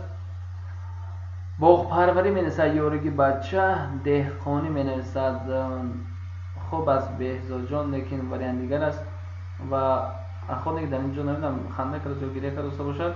سینباد می نویسد که مال پروری در اوبول. تیگر می نویسد که خوب عجیب است و شاید وقت را برای دهقانی گذرانند. صادق کارتوشکا از جواری پروری و رحمانوف کرامت الله میزن ها چهار بازاری می نویسد. بهزاد نویسد که رحمانوف کرامت الله رئیس می یا لین بخشش برای از اردو بیرون برآمدن. تو خوب نمیری من ساعت 12 شده است. نیده می نویسد که نه تاکسی از دهه مرغیدر 8999. رحمانوف کرامت الله سلامت باشید مردم جماعت دیاتی ماغویان بسیار. رحمانوف کرامت الله من لنین برادر فکر کردم وای آدمم خوب. در اینجا می نویسد که خوب کپدوری اینجا چی گپ است؟ اینجا تینجی است. تیمور جان می نویسد که رفشن رضایف سلام لایک گیرید سوال تکرار کنید. دلیل رجب می نویسد 8 است، نوعی 8 و تیز روید مول پزمون نکنید. نظر رجب محمد عینی می نویسد یارگی بچه لایک موندیم. تیمور جان اینقدر لایک رو چیکار میکنید؟ باور کنید لایکتان با من لازم نه، لیکن لایک مونید چون که برنامه رنگ دیگر میگیرد، مخلصات زیادتر تماشا میکنم. برای شما رو لایک مونید میگم چرا همین برنامه رو این برنامه رو هر شب پخش نمیکنید؟ چون که هر شب شاهین زرفشانی در شهر پنجکن نیست. برای همین شب و پگاه ما رو میبینید میشنوید و در دیگر شب ها تا سالهای دیگر تا انتظارهای دیگر. بهروز بهزاد و آمود روی میگن سپروری است. می نویسد که سلام علیکم و رحمت الله و برکاته دوستان عزیز. و علیکم السلام. مقصود در اینجا مقصود رو می نویسد که سلام مقصود جان. حلیم یار می نویسد که از پروری خوب سلام و رحمت الله. در اینجا همین نویسد تشکر زیاد برای سلامی مرا علیک گفتید. مهمانداری رحمان و کرامت الله کارتوشکا پروری اسب پروری اینجا چی گپ؟ ما نفهمیده باشید. شهردیر قربان میزه که شما برادر از کجا؟ من از دهه نکنات هستم. دهه نکنات جماعت دیاتی رودکی شهر پنجکن.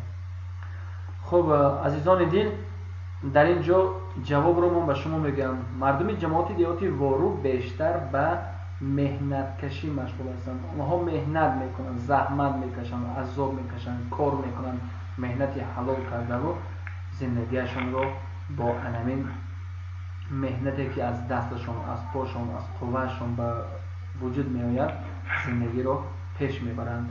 احسن به همه نفری که چارو پروری هم گفت، از پروری هم گفت، کاتوش پروری هم گفت، چون که همین شغل دوست داشته مردمی جماعیتی رکن آباد میباشد. این حال عزیزان دل یک سوال دیگر میدیم. آدمیزاد انسان از پرخوری نمیمیرد بلکه از چی؟ انسان از پرخوری نمیمیرد بلکه از چی؟ یک سوال خمار از الله شریف. خب دوستان عزیز، مرحمت خط زنگ ارتباطی ما 92 گفتیم 828 بود. این از اکنون فرصت رسید که شما زنگ نزنید و فقط در یوتیوب کانال ما رو پیگیری کنید. گفتیم تیوی سیما رو انتخاب کنید، صدا و سیما با ابونه شوید، تیوی سیما با ابونه شوید، سپس با رقم دوست داشته خودتان 93 174 40 11 به این رقم نیست گفتیم شما همون حرف و گفتارهایتون رو نویسید و فرستید. شیرد خودمون نویسید رحمت برادر، سلامت باشید برادر. خب عزیزان دل از غم باور کنید فیروزان خیلی نزدیک اومده لیکن کمتر دیگر جواب. خب عزیزان دل، شخصی که پیدا کرد حتما یک تا چیپتای رایگان از کنسرت سیمینج مومین و تحفه میشد از پرگفتار رحمان و کرامت الله. نادرست است کرامت الله.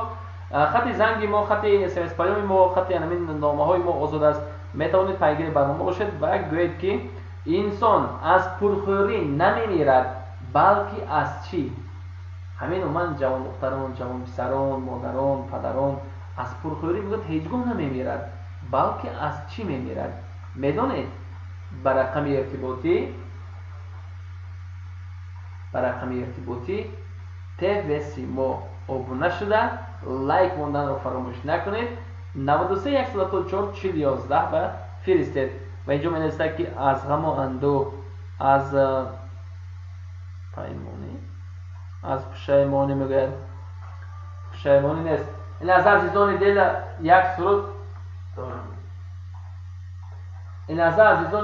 سرود از هنرمند محبوب افضلشاه شریف برای شایسته‌خان مادری عزیز و برای کل مخلصان از افضلشاه شریف تقدیم می‌گردد. بعداً صحبت ما با شما باز ادامه می‌یابد. ما رو در یوتیوب پیگیری کنید. خب تماشاگران عزیز و دوستداران یوتیوب کانال گفتیم، اون افرادی که در یوتیوب ما رو پیگیری کرده ایستادید. حالا در اینجا و گفتیم که در گوشه و کانال دنیا 684 نفر ما رو پیگیری کرده ایستادن. و اینجا می‌نویسه که از غم و غصه، از بی‌پولی شما کی با افیر میکنید برادر؟ ممکن پگاش، ممکن دیگر عموما نمیشد. روزش بود شود میمیرد. متاسفانه این گونه نیست. این گونه ولی هست، لیکن جواب اساس یک جواب هست. دوری از وطن، از بیماری، از گشنگی. نه متاسفانه آدمیزاد چندین روز گشنه گشته میتوند، لیکن جواب همین است که آدمیزاد از پرخوری نمیمیرد بلکه از چی میمیرد؟ خب عزیزان دل، سوال عادی است. انسان از پرخوری نمیمیرد بلکه از چی میمیرد؟ میابید کم در فکر کنید، بلکه از چی میمیرد انسان؟ چرا از پرخوری نمیمیرد بلکه از چی؟ پس کمتر فکر کردن نکن. من باوری دارم که شما حتما میابید آدمیزاد از پرخوری نمیمیرد بلکه از چی؟ مرحمت عزیزان دل، لایک موندن رو فراموش نکنید. همگی ما در اینجا گفتیم 689 نفر پیگیری برنامه است. یک توگی لایک کنید. اگر 689 تا لایک می شود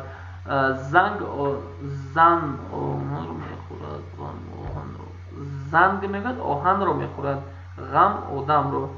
السلام علیکم، انسان از گشنگی میمیرد. جریب نسیم. و علیکم السلام. لیکن غم غصه میگه شیردی. جواب دیگر است.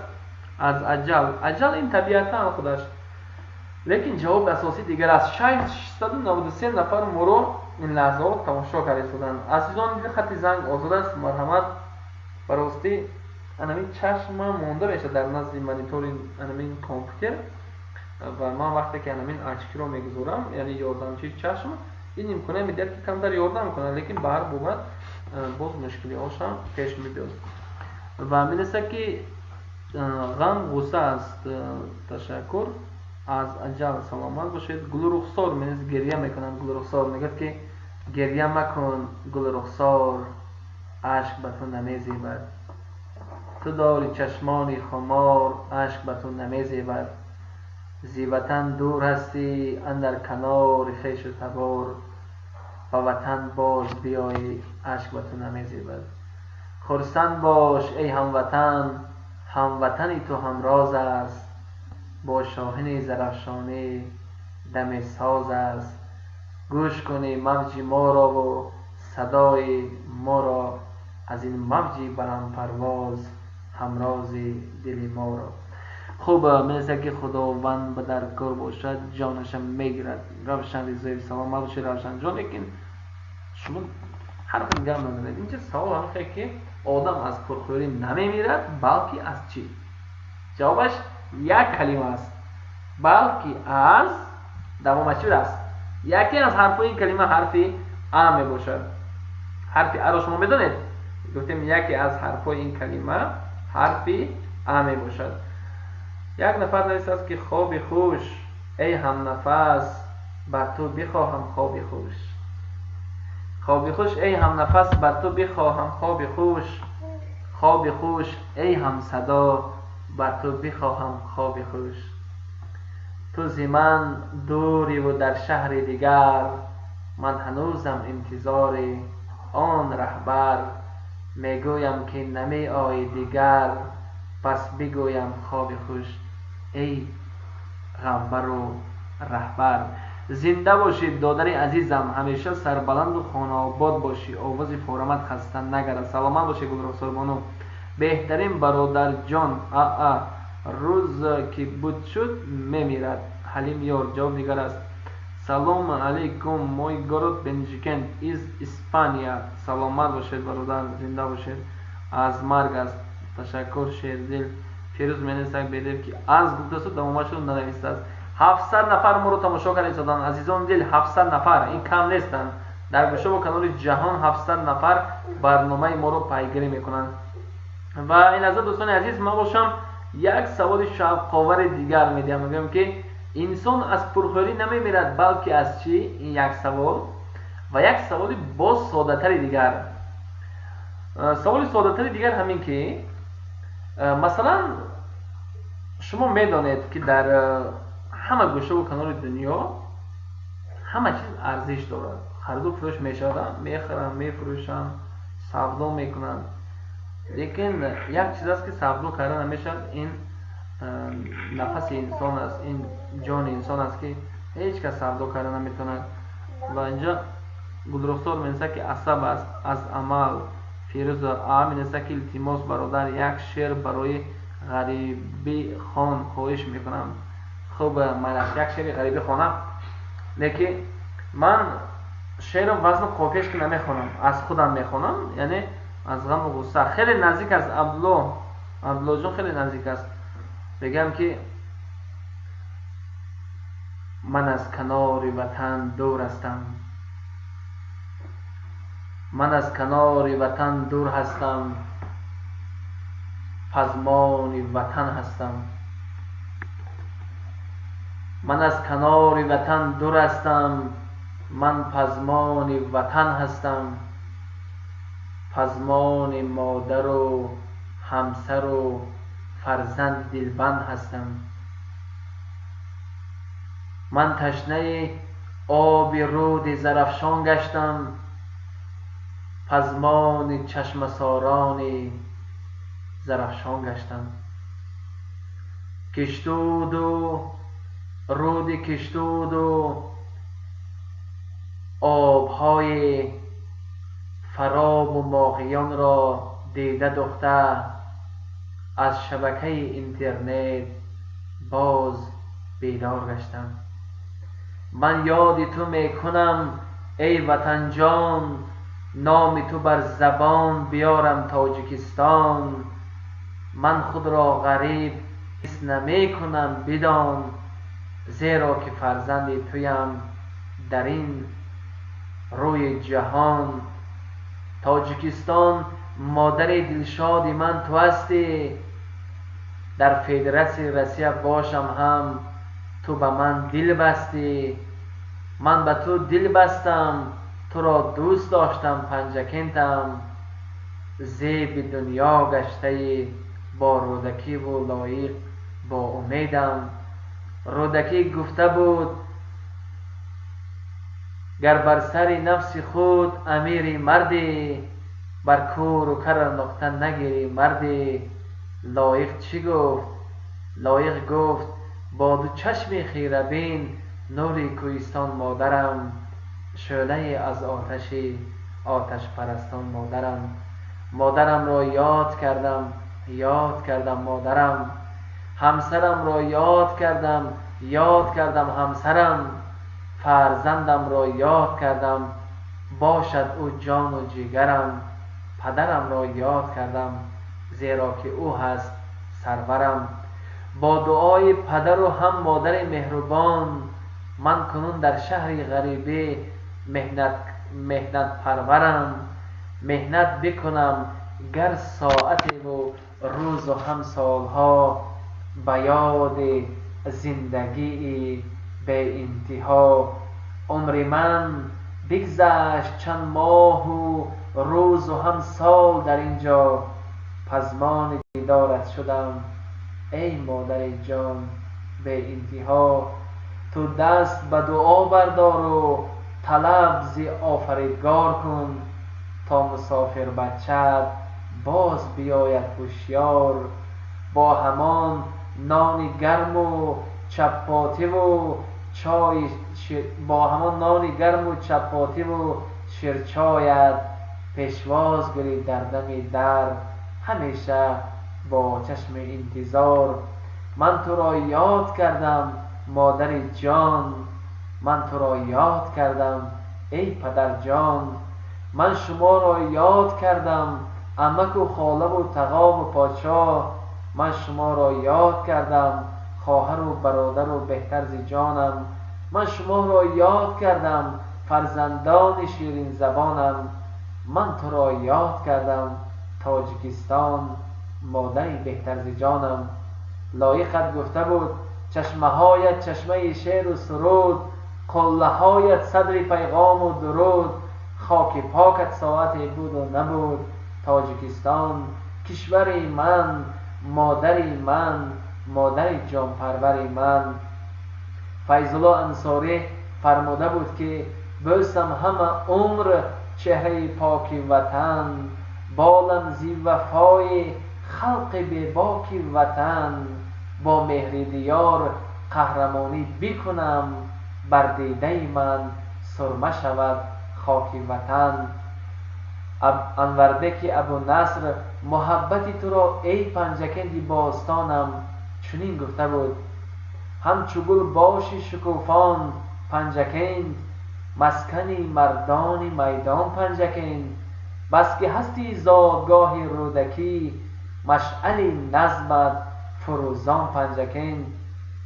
زرفشان باشد زرفشان در برت، گوهری رود زرفشان پنجکند.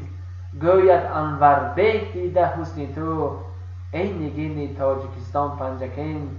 شاهینا از مهر تو حرف زد بشنو این زمان، در هر کجای نباشه مخلص صدا و سیمای پنجکند باش ای دوست جان به جان.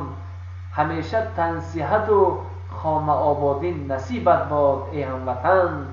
باری به وطن بیا صحت و سلامت و شادمان. لبانت پر از خنده باشد، چشمانت به هیچ چیز دل نبسته باشد. قلب تو بیغم باشد ای هموطن، با موج صدا و سیما هیچگاه دلت کنده نباشد. من میخوانم چند SMS های دیگری شما را در این شبهای زیبای بهاران در تاریخ 4 می سال 2021 میلادی بهتر ز جان. اینک رفتیم عزیزان دل، من باشم ان همون SMS های ما رو میخوانم. خب عزیزان دل 737 نفر ما رو پیگیری دارند. اینجا می نویسم که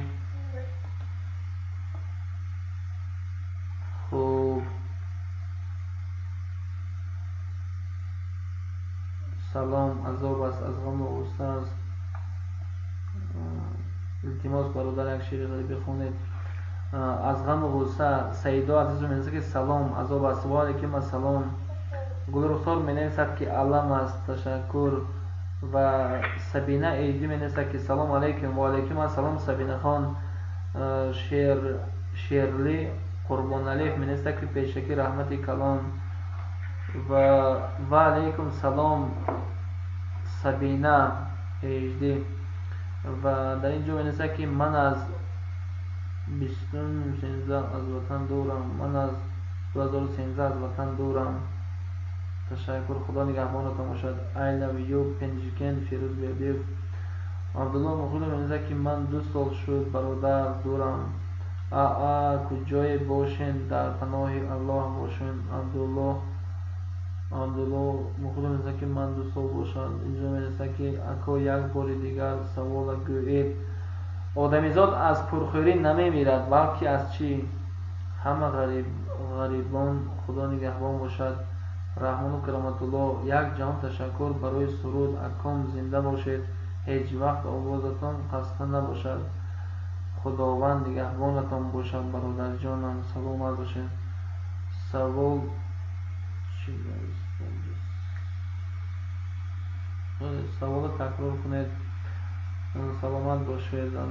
سوال تکرار کنید. رحمت فیروز جان سلامت باشید. از سب است می‌نویسد میران. او راست کارو بودید دمای پنجیکن انشاءالله. فیروز زبردیف.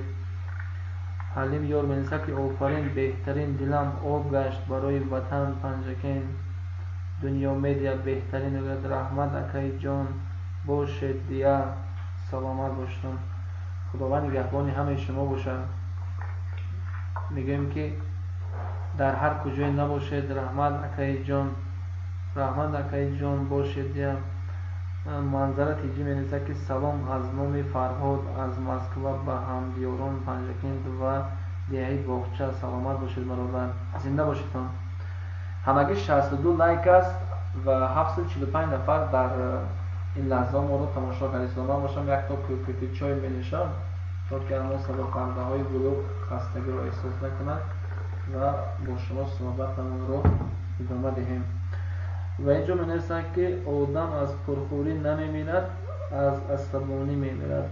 جوریف نسیم. تشکر نسیم جان.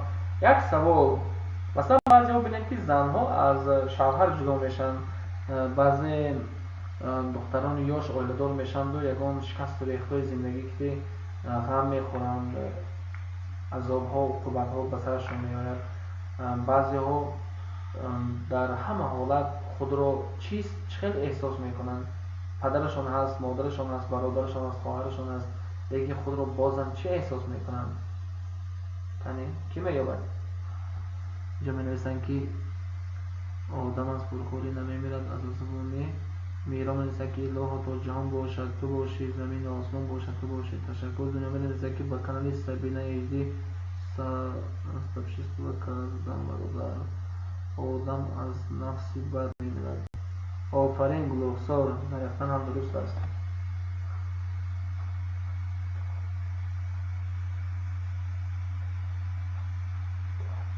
بسیار یک موضوع را تکرار دارد چون که گیاهای درخشان شفا بخش هستند. تماشاگران عزیز، گلرخسار از خانواده من پای برده مادر عزیز که پای بردن انیختش مورد عزیز که جواب درست است. یعنی انسان از پرخوری نمیمیرد بلکه از تنهایی میمیرد. تنها وقتی که تنها میمونی پیش از هیچ چیز دیگر نمینمود، نه بویگری، نه مور، نه موش، نه سرور، نه شوهر، نه پدر، هیچ کس نیست، تنها موندی. میگه که تنها بماندم در کنج خانه خویش. تنها بماندم در کنج خانه خویش. فریاد میزنم نیست کسی مثال من چو درویش.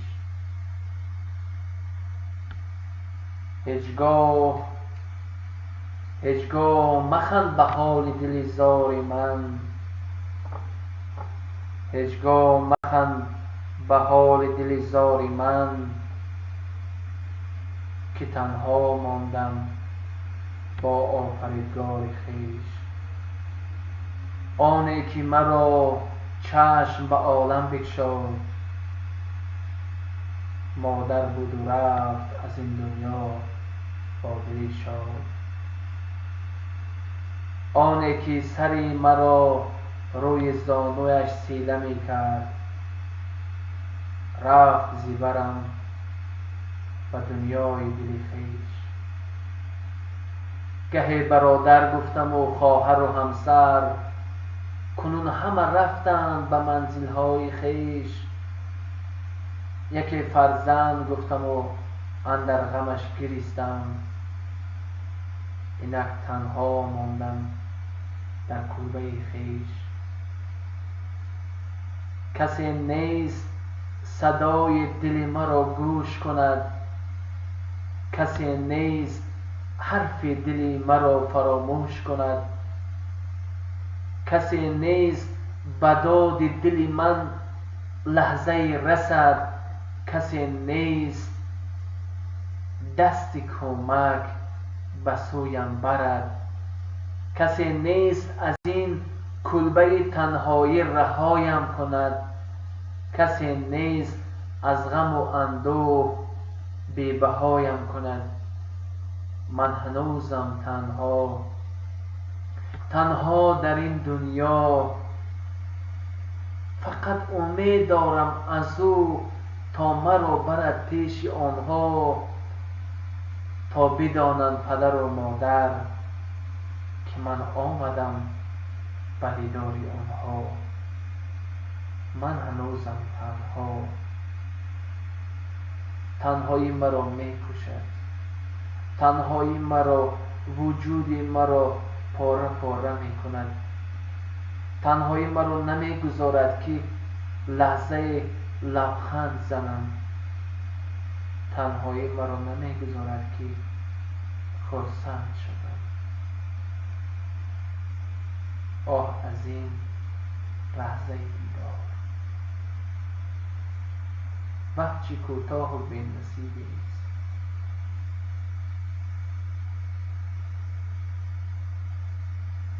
زندگی پستی و بلندی دارد، زندگی پستی و بلندی دارد، زندگی پیچی و خمی دارد. صبر کن ای جان من که زندگی می‌گذرد. هیچگاه دلت را اندوه نگیرد، هیچگاه دلت را اندوه نگیرد وجود نازکت را. هیچگاه وجود نازکت را هیچگاه برای شخصی که قدرت را نمیداند فدا نکن. هیچگاه دلت را برای شخصی که تو را دوست نمیدارد آب مکن. هیچگاه فقط همین را بدان که کسی به قدر تو میرسد که تو را دوست می‌دارد، به قدر یک نفست میرسد و تو را هیچگاه تنها نمی‌ماند.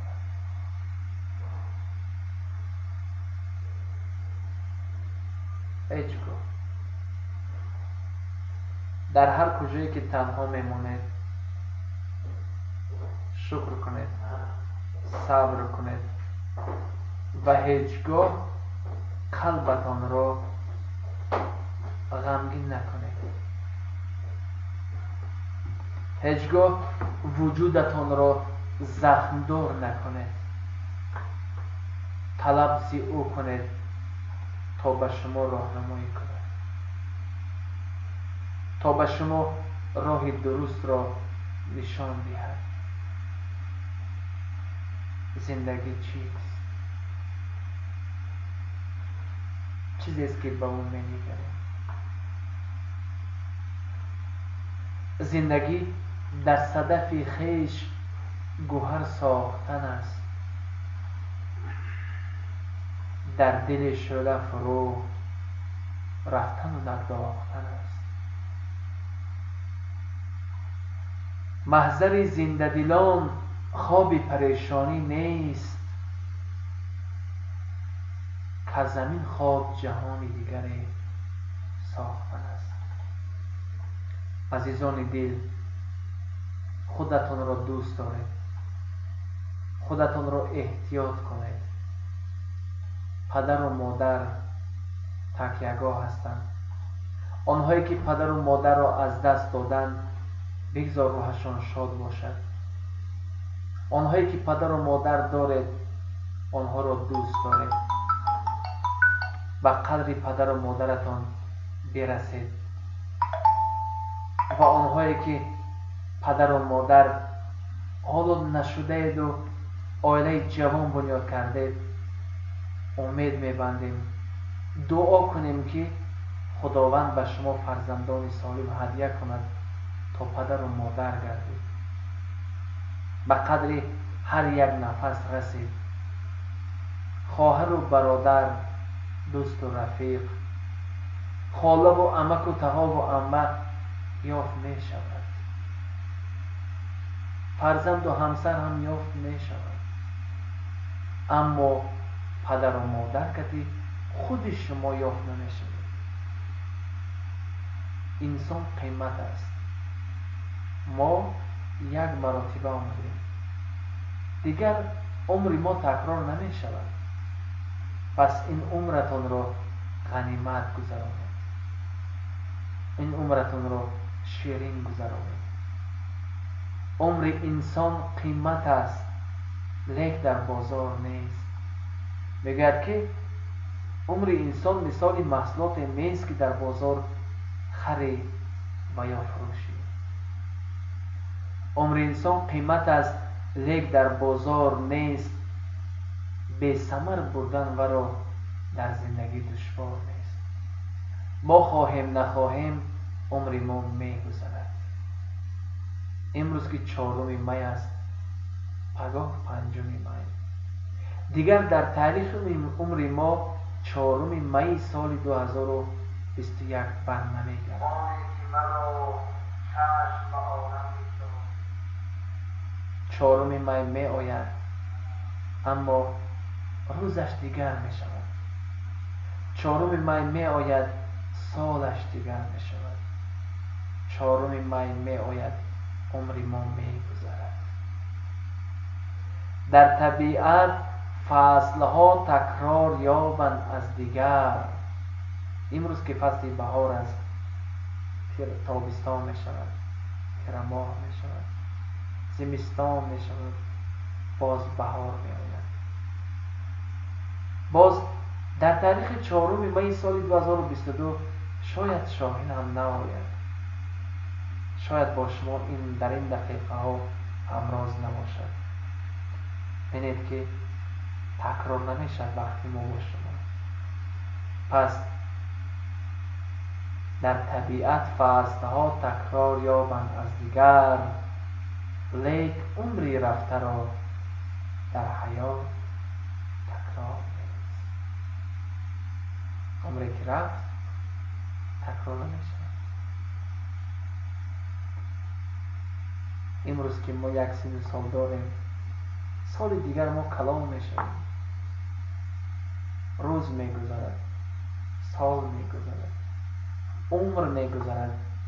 همین قدرش میماند که ما اگر خودمون را دوست داریم و برای خودمون زندگی کنیم، آن وقت زندگی برای ما شهد خودش را میدهد. اولین مرتبه خودتون را دوست دارید عزیزانم. اگر شما خودتون را دوست دارید، پس زندگی شما را دوست می‌دارد. اگر شما خودتون را احترام کنید، پس زندگی شما را احترام می‌کند. هیچگاه هیچگاه خودتان را تنها احساس نکنید، زیرا که تنهایی انسان را به هلاکت میرساند. همیشه کوشش کنید که خرسند باشید، خوشبخت باشید، سربلند باشید، پدر و مادرتون را دوست دارید، فرزند و همسر، پیوندانتون را احترام کنید. چقدری که شما پدر و مادر را احترام میکنید و چقدری که برای همسر و فرزندتون وقت جدا کرده آنها را نگاه میکنید، پگاه آنها به شما همان کارها را تکرار میکنند. آنقدر زندگی شیرین کنید که پگاه زندگانی شما را فرزندانتان شیرین گردانند. اگر در زندگی عذاب و رنج‌های بهر والدین پیش آوردید، البته از میوه آن میچشید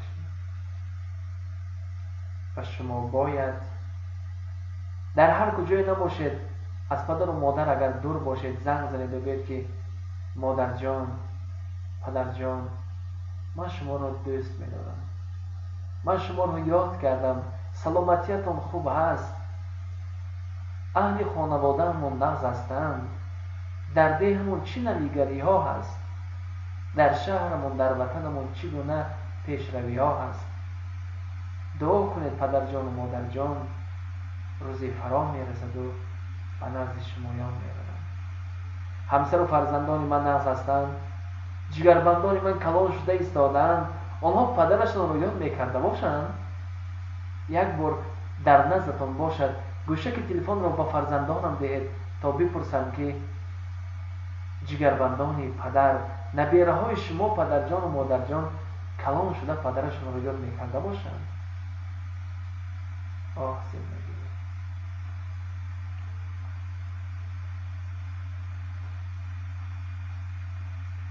زندگی به آرزو شیرین نبود، زندگی را آرزو شیرین نبود. آرزو میکنیم که زندگانی هر یک شما عزیزان دل فقط پر از شیرینی ها باشد، زندگانی شما پر از شهد و شکر باشد، حرفای شاهینی زرافشانی همیشه یادگار باشد. خدا نگهبانتان عزیزان دل. پیگیری برنامه میکنید. اکنون بیاید من نامه های شما را خوانم، SMS های شما را مطالعه کنم و ببینم که شما چی گفتید، شما در دلتان چی بود، چرا میخواستید بیان کنید. من حرف دل شما را این لحظه میخوام.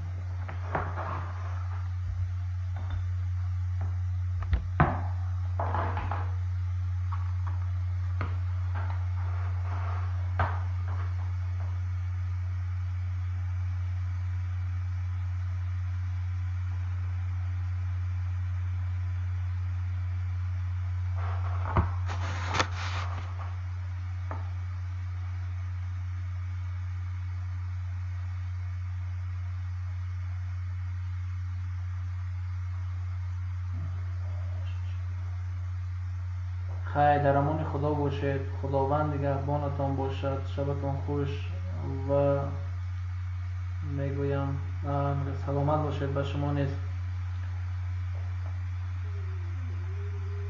و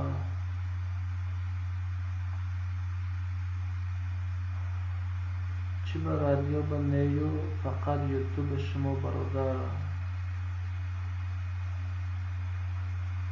من یک دو سه شب در یوتیوب دیگر در یوتیوب هم دیده نمیتونید برادر. ملی بای سلام از ما میپارم سعی خوندیم. شیرلی منیسد سلام منیسد دولت نور چی مرودلیف سلام علیکم. شیرلی منیسد که و علیکم سلام. در اینجا رحمت شما هم در پناه الله باشید. بهترین قرائت اکا 100 ساله شوید. سلامت باشید. رحمت الله بر شما فیروز. آمین. بر شمایم اینچنین باشد. گریه نکنین، شمایم نصیب کند پنجکین رفتن. انشاءالله. بزرگوار انسان که تشکر زیاد برادر عزیزم منت دارم. خداوند همیشه سربلند و خانه آباد باشه. فرزندای ملت. محمود انسان که رحمت برای سخنان با مضمون اگر علاجش باشد در همین برآمدها بسیار درباره پدر و مادر سخنرانی کنیم و فکرم به همه هم درس و هم پند می شود تا که نوجوان‌ها که پدر و مادر دار. فیروز بیادی منزه که راست گفتید. آوازتان خسته نگردد. سلامت باشید.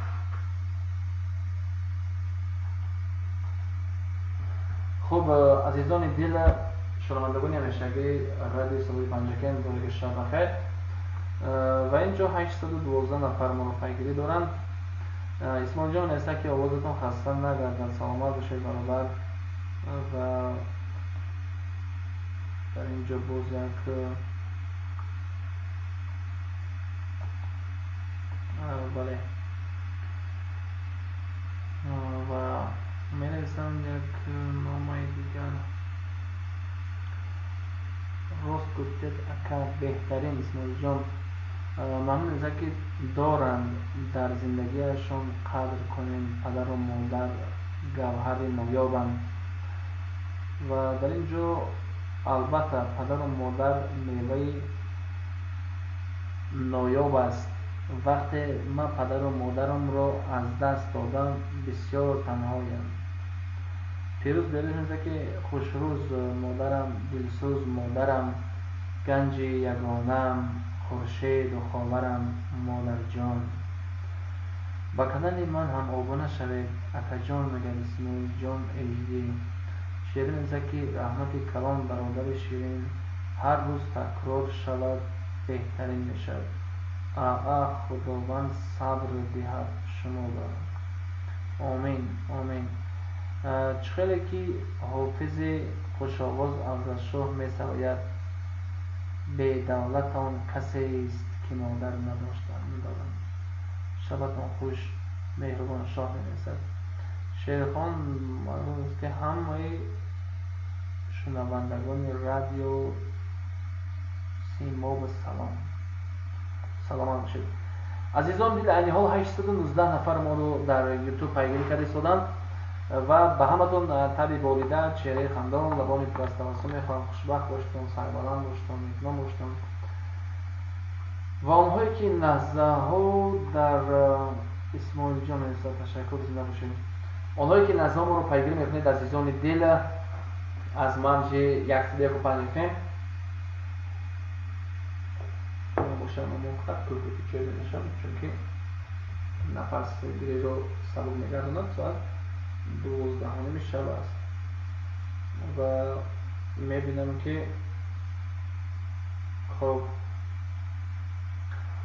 سلامت باشتم. در اینجا مفهم میرسه که سلامی مرا به صاحب خون رسانید. او را خیلی احترام میکنم چون که الهام هستند. الهام صاحب خون برای صاحب سلامی گرمشون رسانید و التماس یک شعر عشق بخوانید. سلامت باشید. نامه دیگر میرسه که سلام علیکم برادر، من مخلص همیشگی شما هستم. سلام رو برای بیبی جان بیوفا رسانید. سنگین دل ندارید چرا مهر میبندی؟ اگر که دل میداشتی مرا اینقدر سرسان نمیکردی. امروز چقدر انتظار دیدارت بودم، چرا نآمدی؟ یا آمدی و مرا فریب کردی؟ التماس برای دختران بیوفا و سنگین دلها یک شعر وزن خوانید اکا جان. سلام باشید. سلام برادر، درختن هم مادر بزرگ است زیرا مادر از همه طلا، از همه گنجینه و قیمت است. سلام باشید. تشکر. خب سلام علیکم. و علیکم السلام. زنده باشید.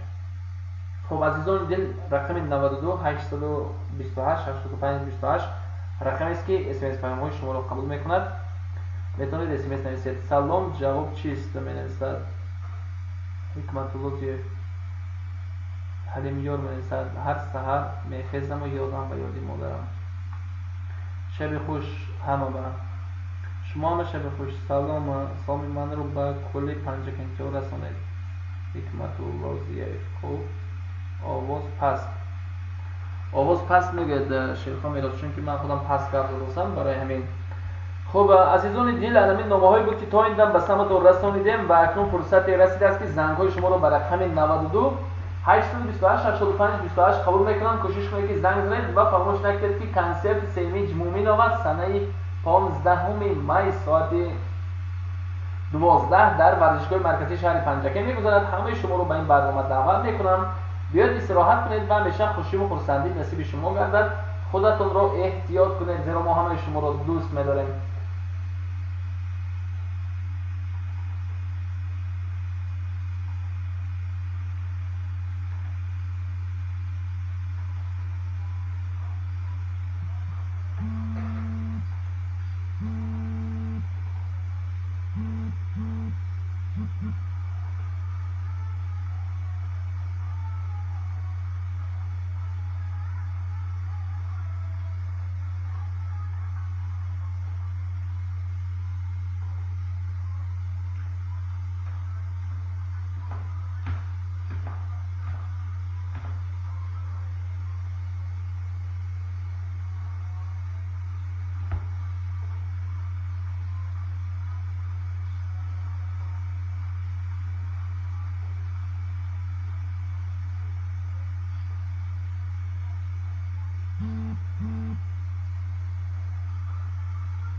خب عزیزان دیگه برای مخلصان رادیو صدای پنجکین از سوینج مومین و یک سرود و بعدا از بزرگ مهر سویدین و گروه پروین با هم گوش بکنیم. سپس صحبتی ما با شما ادامه می‌یابد.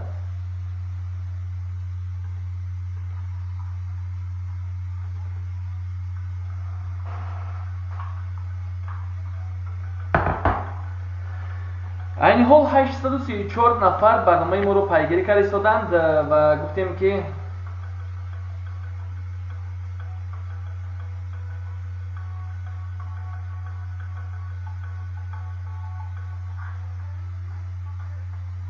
خب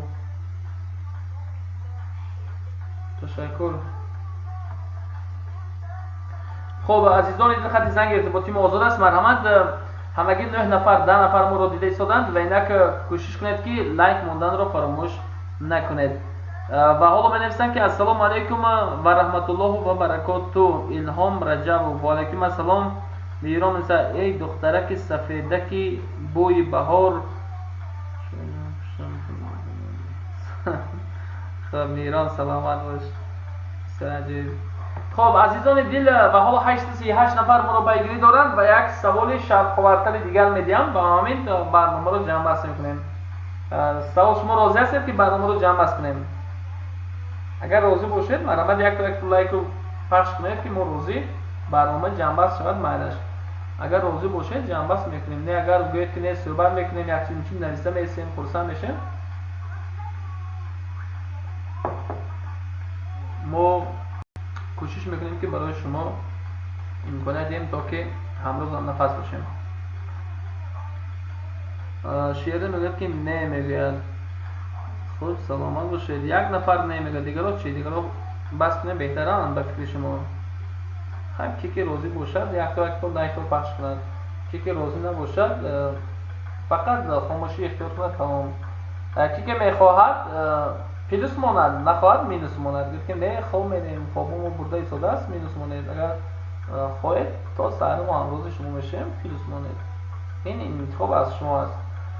خب دوستان عزیز، سوالی از همه شفاورتری دیگر پیشنهاد میکنیم و این سوال به همتون چنین است و بعدا با این سوال جمع بحث میکنیم. برنامه گفتیم سوالی باز ماتماتیکی، یعنی حساب کتاب ماتماتیک میموشه. اینجا بنویسه گلرخسار نه ای پیلوس ای سلامت باشتون بود است که میقدم آمدن شیری 2 نفر گلرخسار 3 نفر دیگهتون 3 نفر تمام 11 نفر باقی مونده کنی 8 نفر دیگر 8 نفر دیگر زید می. اگر 8 نفر دیگر زید باشتون میبینیم که ضدیت ها از طرفدارا زیاد باشد، معلوم میگه که برنامه باید جنبش شود. اگر نه ضدیت ها برابر باشد، اگر معلوم میگه که اینجا میگه الهام رجا و شیری 2 تا گلرخسار 3 تا محمود 4 تا 4 نفر 4 شما 5 نفر حکمت الله 6 یا برنامه دیگر باز که میشود دیگر برنامه نمیشود. نمیدونم براستی اگر فقط بیگاه پنجکیم باشم برنامه شدنش ممکن نه، اگر سفر کنم به خودم برنامه نمیشه دیگر. همین که با نصیب کنم کدام وقتی نصیب کنم. لیکن من خودم یوتیوب کانال دارم جهانورو تیوری. شما یوتیوب کانال جهانورو تیوری وارد گردید 6000 پرتیچی دارن و اینچنین نامه های پرسش که 1 نفر از بیناتون آبونه شدن.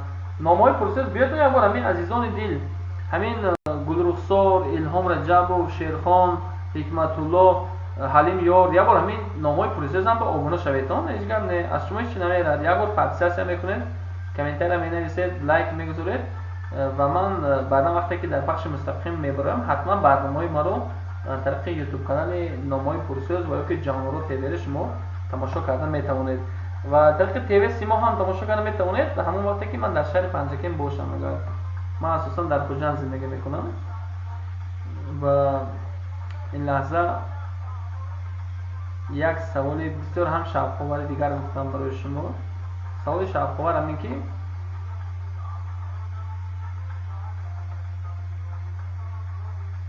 در حدود پنجکین سوال پیشنهاد میکنیم. بین شهر پنجکین و جماعت دیهاتی کدومش رو گفته که نمیدونم سویجینه خب سویجینه نه بهتر خیلی میکنیم. بین شهر پنجکین و ناحیه عینی چی میایستد؟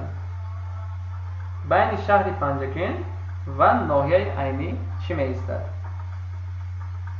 بین شهر پنجکین و ناحیه عینی چی میایستد؟ اگر شما دانستید حتما نویسید، ما همون سنگای شما رو، همون اس ام اس پیام شما رو قبول خواهیم کرد.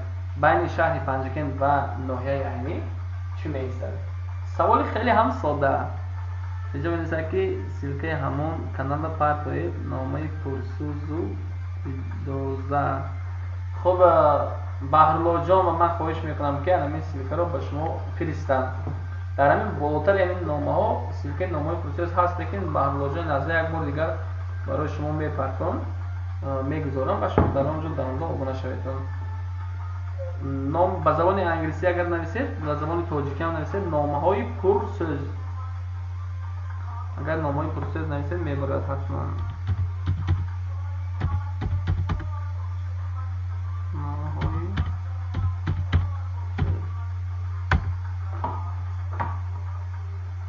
نامه های پرسوز به زبان سرحدی بین ناحیوی،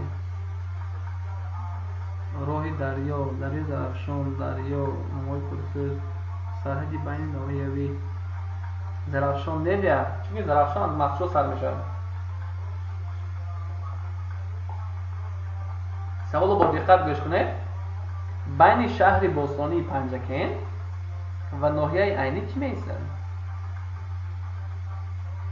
بین شهر باستانی پنجکین و ناحیه عینی چی میایستد؟ 12 نفر هستیم دوستان عزیز. یک بار لایک رو پخش کنیدون در گروهی که لایک ها 64 تا هست، کنی پخش کنیم 70 تا شود همین لایک ها ما که دستگیری کردن میتونه که تا که لایک های ما به 70 رسد و ماست میگم متاسفانه ماست نیست. مرحمت عزیزان دل که میخواد پخش کنه تا که لایک های ما به گفتیم 70 دانه رسد. 6 دانه دیگر ما 12 نفر هستیم. اگر 12 نفر یک تاگی لایک کنیم 12 تا لایک میشد. نه اگر یک тогинею нимаому лайк монем нимаому не худаш 70 мешавад. Марҳамат дӯстони азиз, хати занг озод аст. Ман зангҳои шуморо бесаброна интизор мешавам. инчунин ба ҳамин рақам навистан ва ё занг заданро. ва ҳоло як суруд аз бузургмеҳри Субидин дилозорӣ рафта истодааст дар канали яъне радиои садои Панҷахен. ва инҷо менависад ки пости гаҳӣ аст Гулрухсор. мутаассифона Гулрухсор боно ин пост нест. пас дӯстони азиз, хати занг озод аст. Марҳамат фикр кунед, пайгири барнома бошед ва ман боварӣ дорам ки шумо зуд меёбед. ва инҷо ҳозир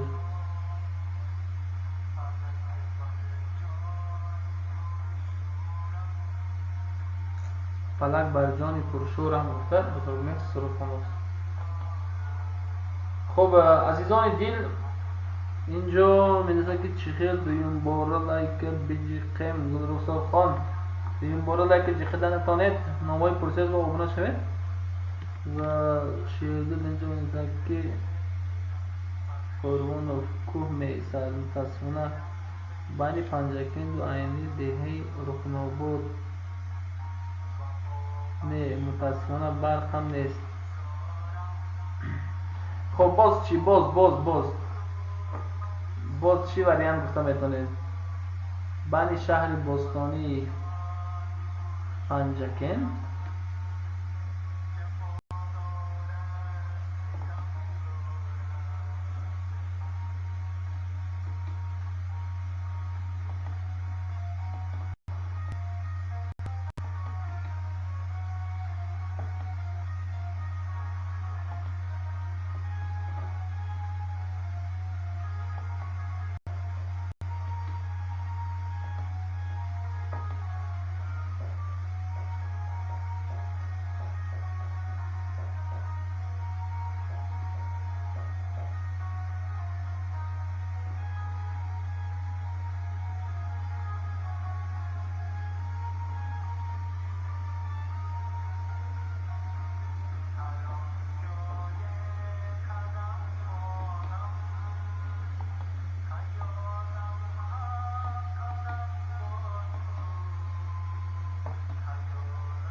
خب سری حرفش همین که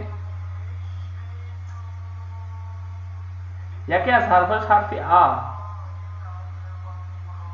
یکی از حرفایش حرف آ می باشد. ما 14 نفر شدیم عزیزان دل. بیاد یک بار لایک مونی رو فراموش نمیکنیم و میبینیم که چند کس ما در اینجا هستیم، چند کس مخلصی همین شبکه است، یعنی رادیو صدای پنجفین رو گوش میکنند، مخلصی صدا و سیمای این شبکه می باشند. مرحمت، خط زنگ ما بازم آزاد است. فراموش نکنید امکانیت یک لایک موندن شما فرصت میدهد که همین برنامه ما رو کلی دوستداران تماشا کنند و از آن بهره مند گردند. و اینجا گفتیم همگی 66 تا پرتشکست، یعنی یک نفر امشب بمونه شدگی، دیگرها باشن همه مزه کرده خواب رفتیم. خوب عزیزان، نامد شهری شهر و دیهات نه، متاسفانه گلرستان این شهر و دیهات نیست. و اینجا عزیزان دل تا آنها که شما جستجو کرده میسید من باشم کمتر چشمون رو دم میکنم به خاطر استراحتی چشم و بعدا صحبتمون رو دوام میدیم.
21.09.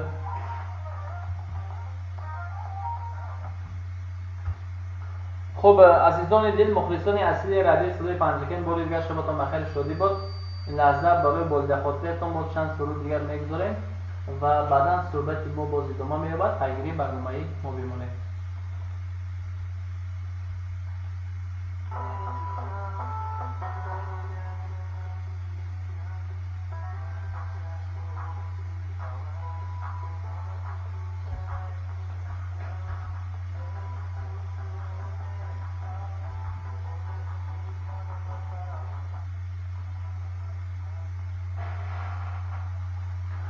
خب عزیزان دل که طریق یوتیوب کانال ما رو پیگیری کردید، به همتون خوشی و خرسنده میخواهیم. فرصت رسیده است که 869 نفر 64 تا لایک 12 نفر ما رو تماشا کردند. در اینجا SMS ها رسیده است که علامت شهری اتومبیل نادرست است و ایرپورت در جر نادرست است. خوبی خوش سلامت باشید و شما خوب خوش.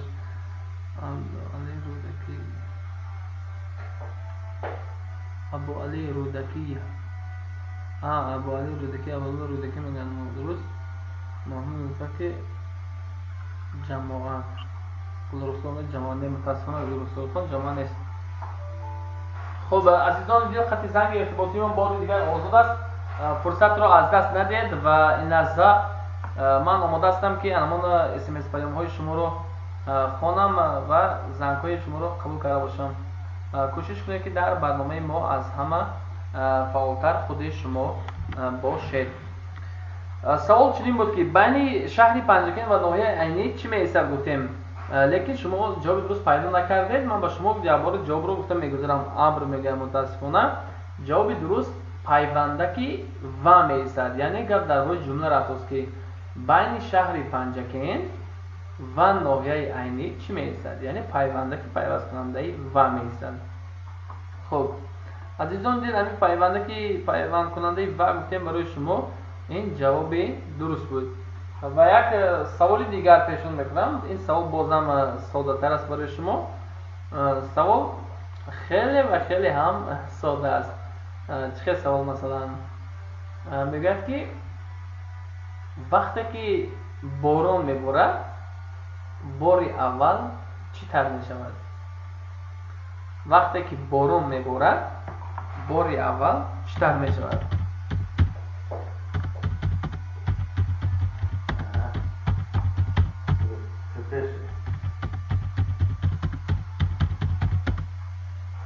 وقتی که باران میبارد باری اول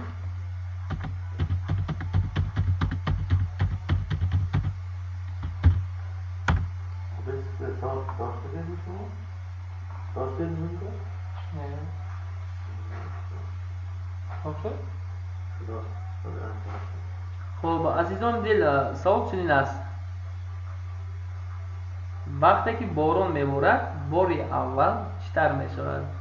هوا سلامت باشید. هوا نیست، تاقی در سر متاسفانه باز کدام آمدن. عزیزان دل، وقتی که باران میبارد باری اول چی تر میشود؟ سوال از همه ساده ترین. این سوال رو باور کنید همه یافتنش ممکن است. وقتی که باران میبارد باری اول چی تر میشود؟ اینجا می‌نویسند که سنگ است، متاسفانه سنگ نیست. خب عزیزان دل، کنید یک جستجو کنیم. وقتی که باران میبارد باری اول چی تر میشود؟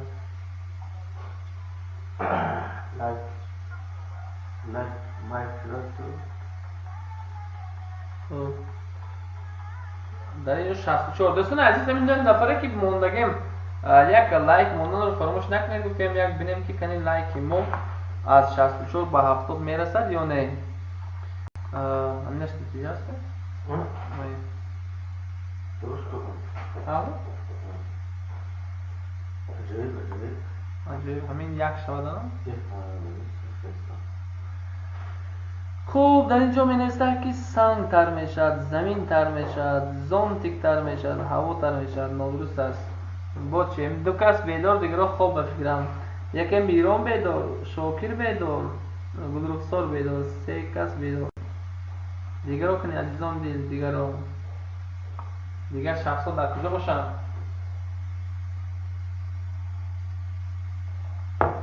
مرحمت عزیزان دل، خط زنگ ما آزاد است. اینجا هوا خوب. شاکر شما به نامه های پرسوز آبانا شدگی و نه؟ کانال نامه های پرسوز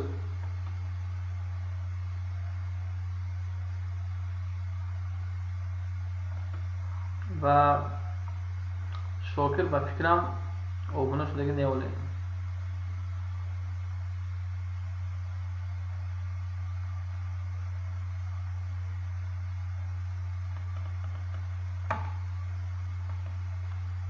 من شاکر رو جلب میکنم همراه گلرخسار و همراه میران که همین سامانه ما با آبانا شوید.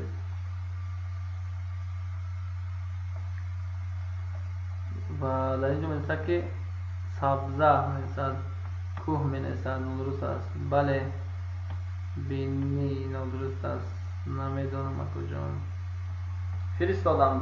نامه پرسید را فرستادم، یا برو وارد شوید. حتما در اونجا ویدیو رولیک های برنامه ما نه سر کردیم. برنامه با وقت 5-6 ماه پیش تشکیل شد، لیکن کاربرش کم شد. تو خدا خواهد کوشش کردیم که بعد از ماه می از این سر کرده بیشتر بر این کانال کار کنیم تا که مخلصان بیشتر پیگیری کنند تا فعال باشند. خط زنگ ما آزاد است عزیزان دل. مرحمت. ما اینجا گفتیم که کی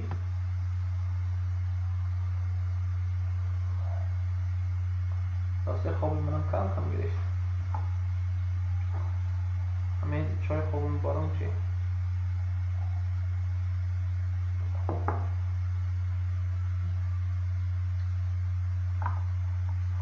مرحبت عزیزان دل، خط زنگ آزاد است. در اینجا نمیدونم کجا است. پرنده تصیف نه. وقتی که دوستان عزیز، وقتی که باران میباره بار اول چطور میشود؟ باید کمتر جستجو میکنیم و همدا میگم میرسه که سلام گرم و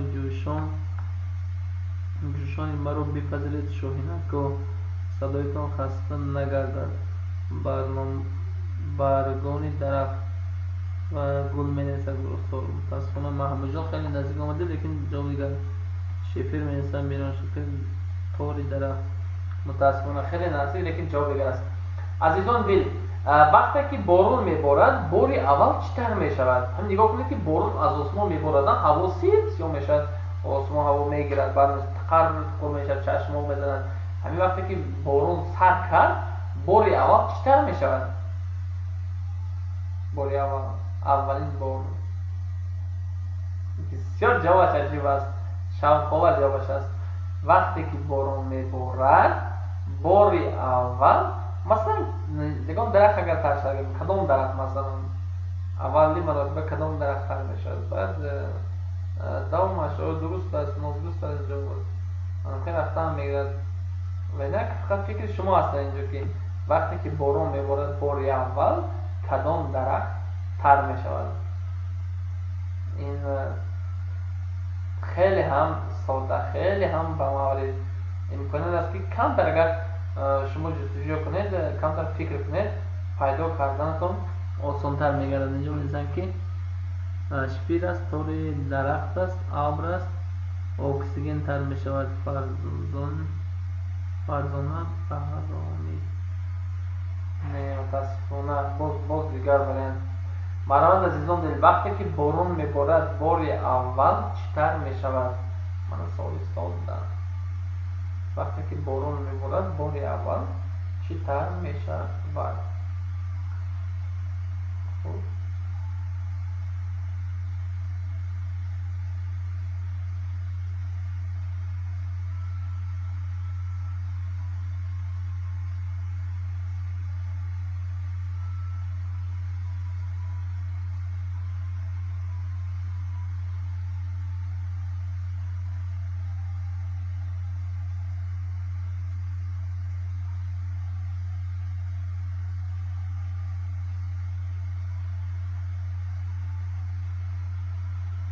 مرحبا عزیزان دل. وقتی که باران میبارد باری اول چی تر میشود؟ اینجا مثلا زمین تر میشود. چطور میشود؟ زمین تر میشود و صبر نزدیک آمده لیکن زمین نیست که تماتی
خوب.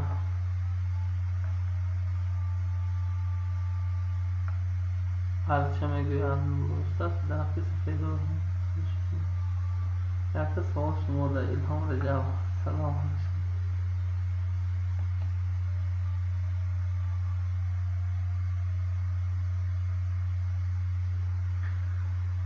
سفیدار منسا شاکر، سفیدار منسا درستار، درخت ارچه منسا همدا میگم و چهار مال منسا شیر دی. یک سوال شما در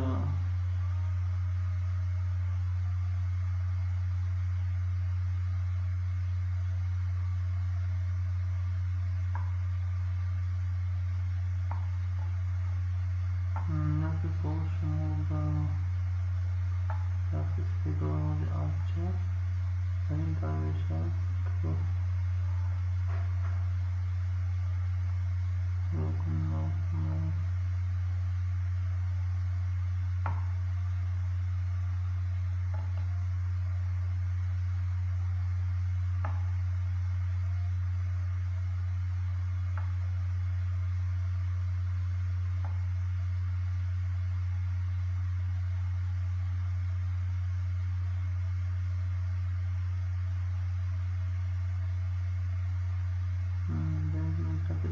که ارچه است زمین تر میشود.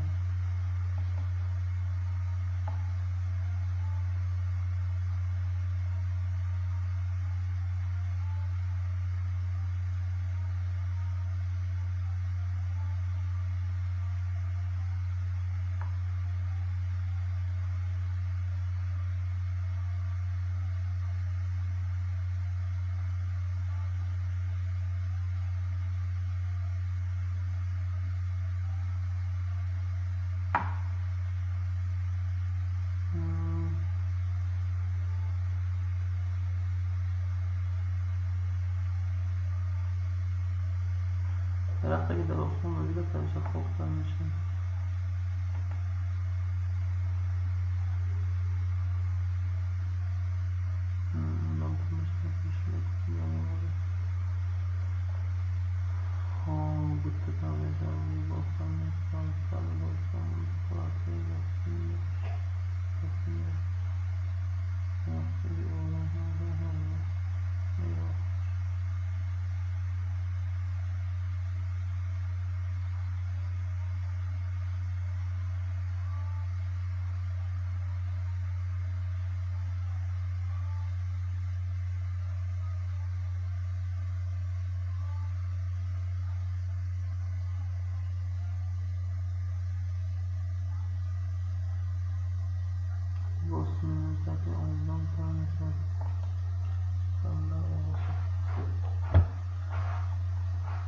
سوال یک شد. جان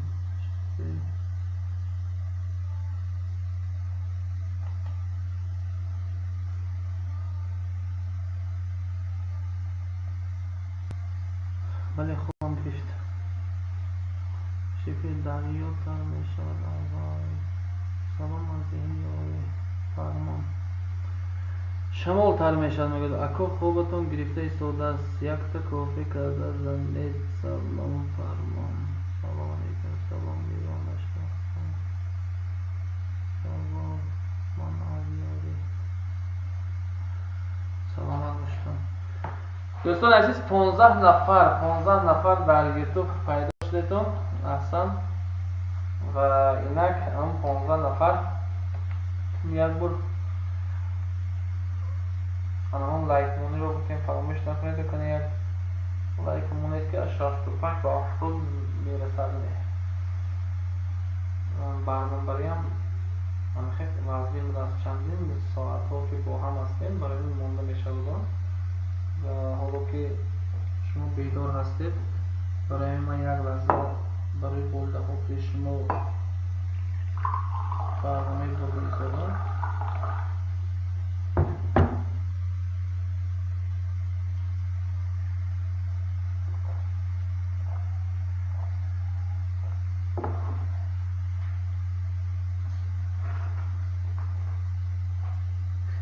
ای عزیزان به شما خواب شیرین خواه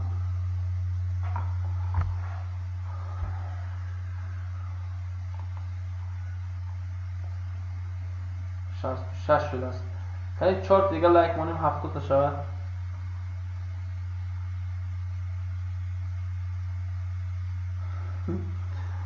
فرمان تشکر همین نامای پرسیز با آبانو نشدیتونن مخلصان عزیز نامای پرسیز یک تا کانالی نوی من بود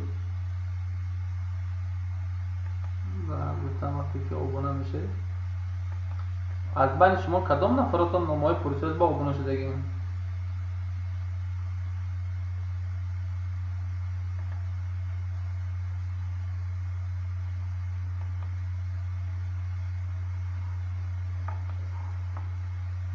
سلام گرم جشنی ما رو بپذیرید شاهین که صدایتان خسته نگردد سلام باشید تشکر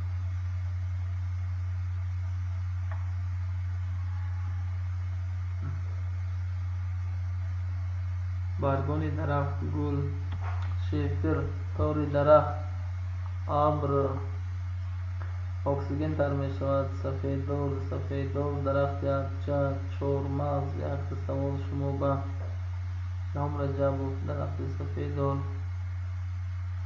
ارچه زمین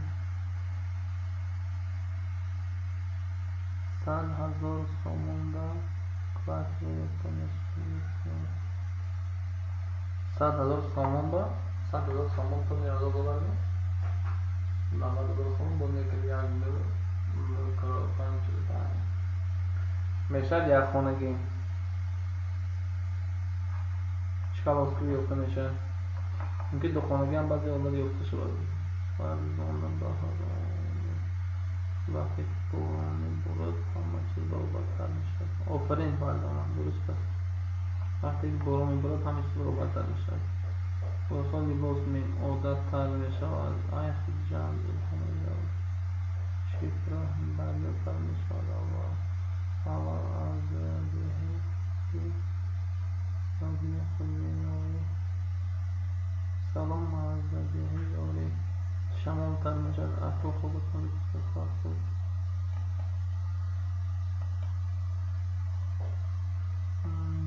تصویر از وجود بودرود مانه سوزی مستقلی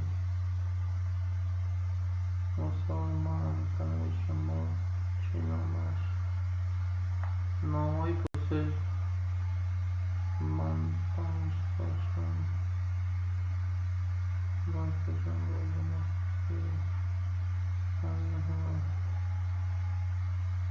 پنج کانال دارم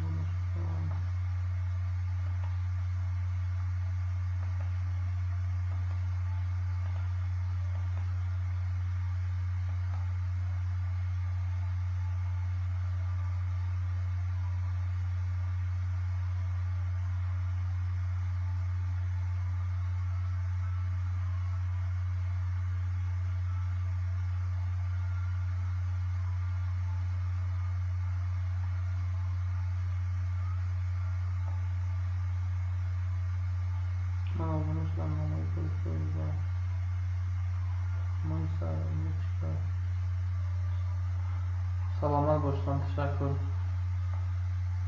ولی یک نفر و 960 باب شد.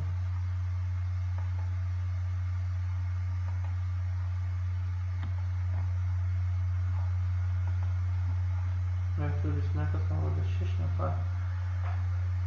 6 نفر بیدور.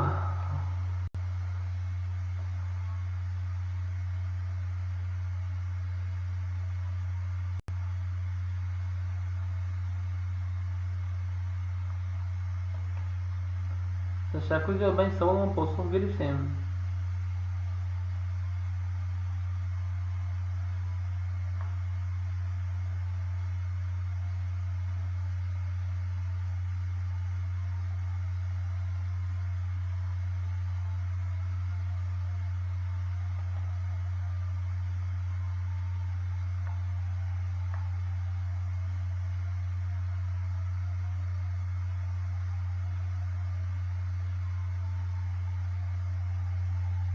تشکر محمود جان. خب عزیزان دل، وقتی که باران میبارد بار اول تمام چیز برابر تر میشود. باران که بارید نمیگوید که تو زمین تو آسمان یا تو درخت تو درخت ارچم سفیدار جدا نمیکنند. وقتی که باران بارید همه چیز برابر تر میشود. من باشم این حال عزیزان دل برای بازدخواتی شما یک سوال دیگر میدیم، بعدا تا یافتم ادامه کانتکت دام میگیرم، سپس صحبت رو ادامه میدهیم.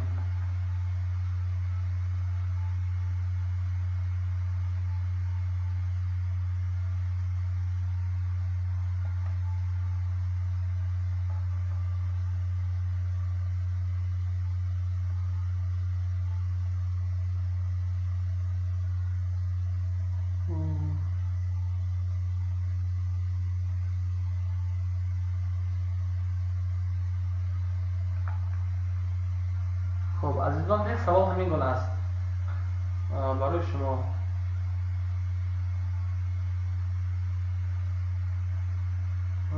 سوال همین که یک سوال منطقی میگم کانتکت کردن.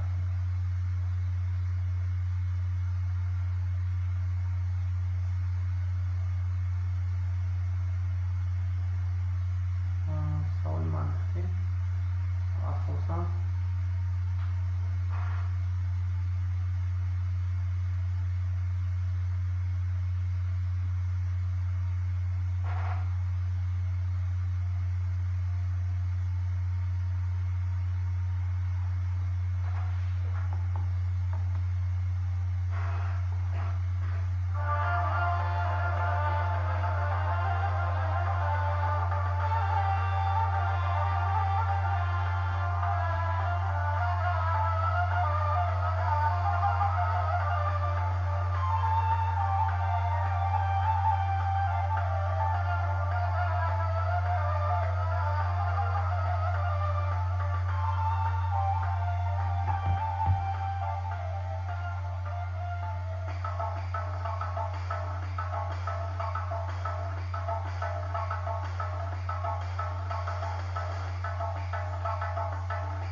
اولین مراتبه تماشاگران عزیز، وقتی که اولین مراتبه کودک به گپزنی می‌دراید، او باری اول چی میگوید؟ کودک وقتی که گاوزده با گاوزده میدروید صحبت بود نه. بله قریب خوابم بود. برندن بودن. بازم خوابتون اومد نه.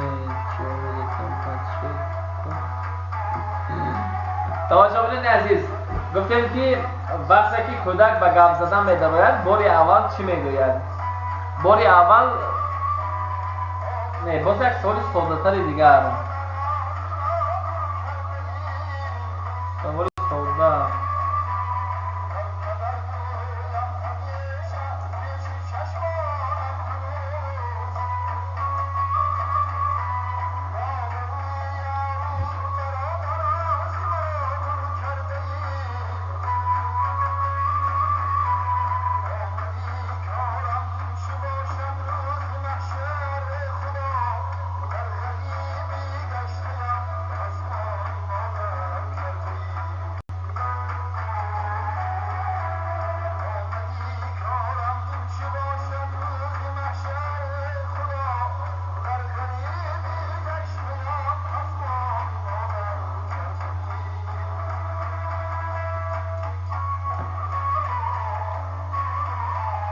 خب عزیزان دید سوال را تکرار میکنم.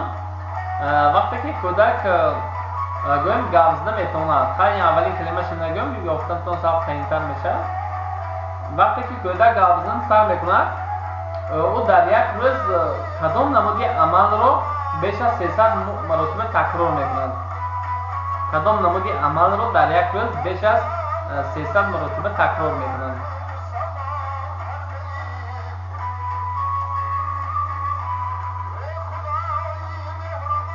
کدام عمل رو؟ سلام علیکم. مطلوب تمام سلام.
نه متاسفانه گریه هم نمیکند خنده هم نه داستانش رو به دوام بخندید دروغ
برنامه ما باشد.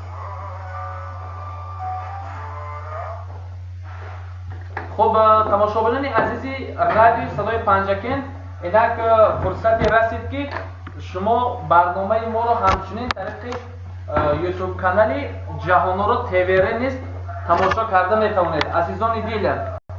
و حالا میبینم که در رادیو صدای پنجکین ما رو بیش از 1000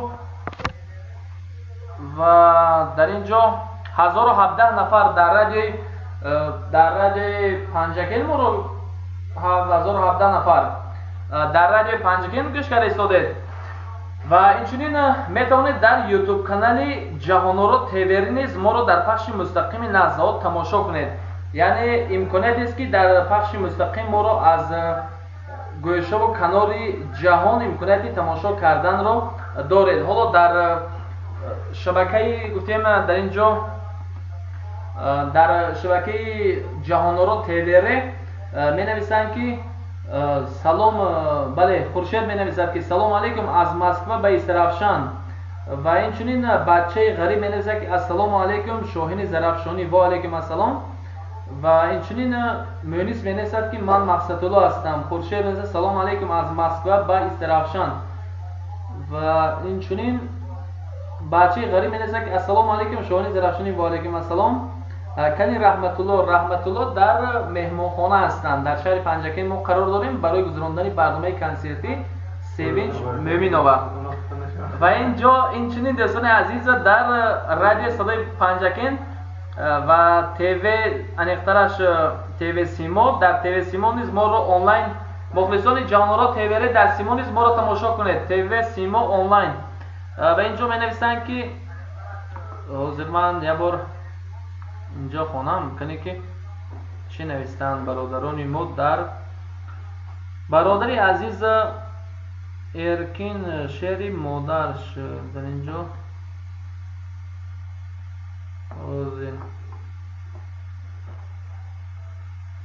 پول می باشد. حکمت الله زیاف می نویسد که کاکا می گوید السلام علیکم ماندن نباشد، سلامت باشید. حکمت الله زیاف می گوید که گریه می کند و اینچنین اینگه گفتن رو میگوید. و همچنین همدم ایگاموف می نویسد که گریه میکند. و گلرخسار می نویسد که گریه خنده میکند. صبر می نویسد که دروغ میگوید بسیار. این از بانوی خوب سلامت باشید. 300 مرتبه گریه میکند. آفرین مطلوب کمالوف درست است. بازی میکند میگوید خوب میرود میخیزد و همین هم برنامه شد میگوید دوست خط. خوب این برنامه نه، این سوالی که به خاطری که در این پاس خاطری شب شما خوابتون نبرد کم در استراحت کنید به همین خاطر است. نباشد وقتی که ما برنامه پیشنهاد کردیم شما وقتی برنامه بری ما در کجا بودید خوراک میخورد میگوید خب تاشنه چی موسیقی نافهمو سلامت باشید. وقتی که شما موسیقی رو نمیفهمید کودک من به زور از ساعت 1 خوابش میبرد.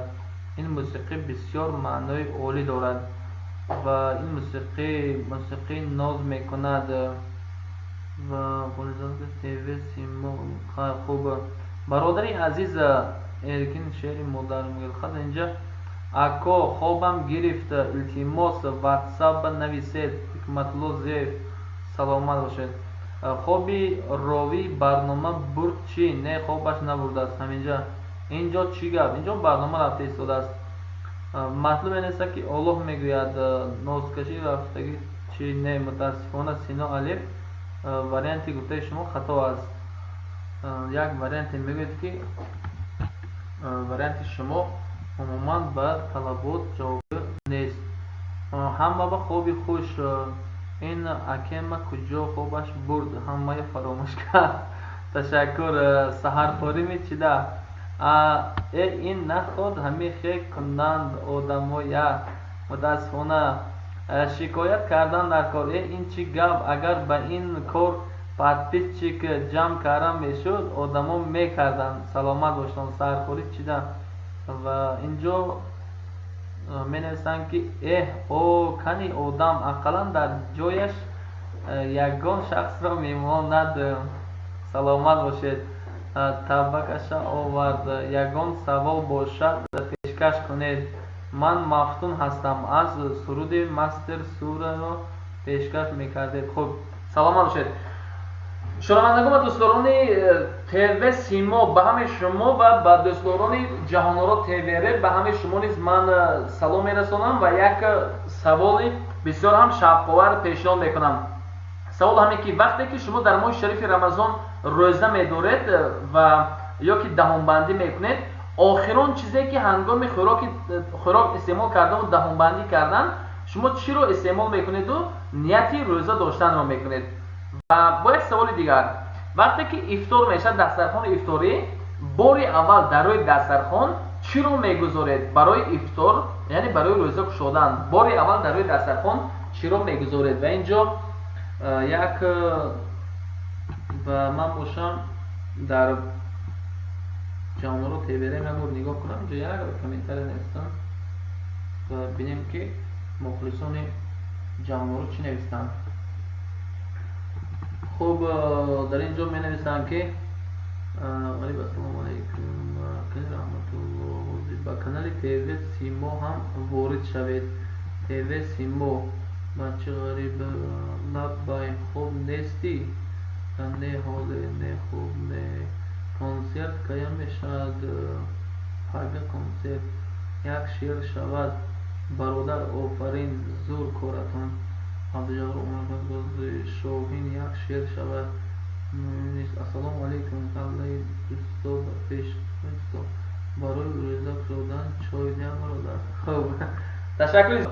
Хуб, азизони дил, хати занги иртиботии мо ин лаҳза озод аст. Марҳамат, фурсатро аз даст надед. Метавонед ин лаҳзаҳо дар ҳар ду ютуб канал моро пайгирӣ кунед. Ва ҳоло гуфтем дар умум дар ютуб канали Ҷаҳоноро 21 нафар моро пайгирӣ карда истодааст дар ин шабака ва ҳамчунин дар ютуб канали гуфтем ТВ Симо 1040 нафар моро пайгирӣ карда истоданд. ва азизони дил, дар ин ҷо об менависад, мутаассифона об нест. Салом алейкум мега Дилшод, салом алейкум. ва ҳамда мегам менависад ки об аст, об нест. ташаккур. бо об менависад, об нест. инҷо мафтум менависад ки об. мутаассифона дар рӯи дастархон чойро обро менӯшему даҳонамонро мебандем. вақти рӯза кушодан аввал хурмо, обу нос. саломат бошед. ташаккури зиёд. дар ҳақиқат ҳам бояд мо бо хурмо рӯзаамонро кушоем. ташаккури зиёд. хуб, дӯстони азиз, анами барномаи шавқовари дӯстдоштаатон аст.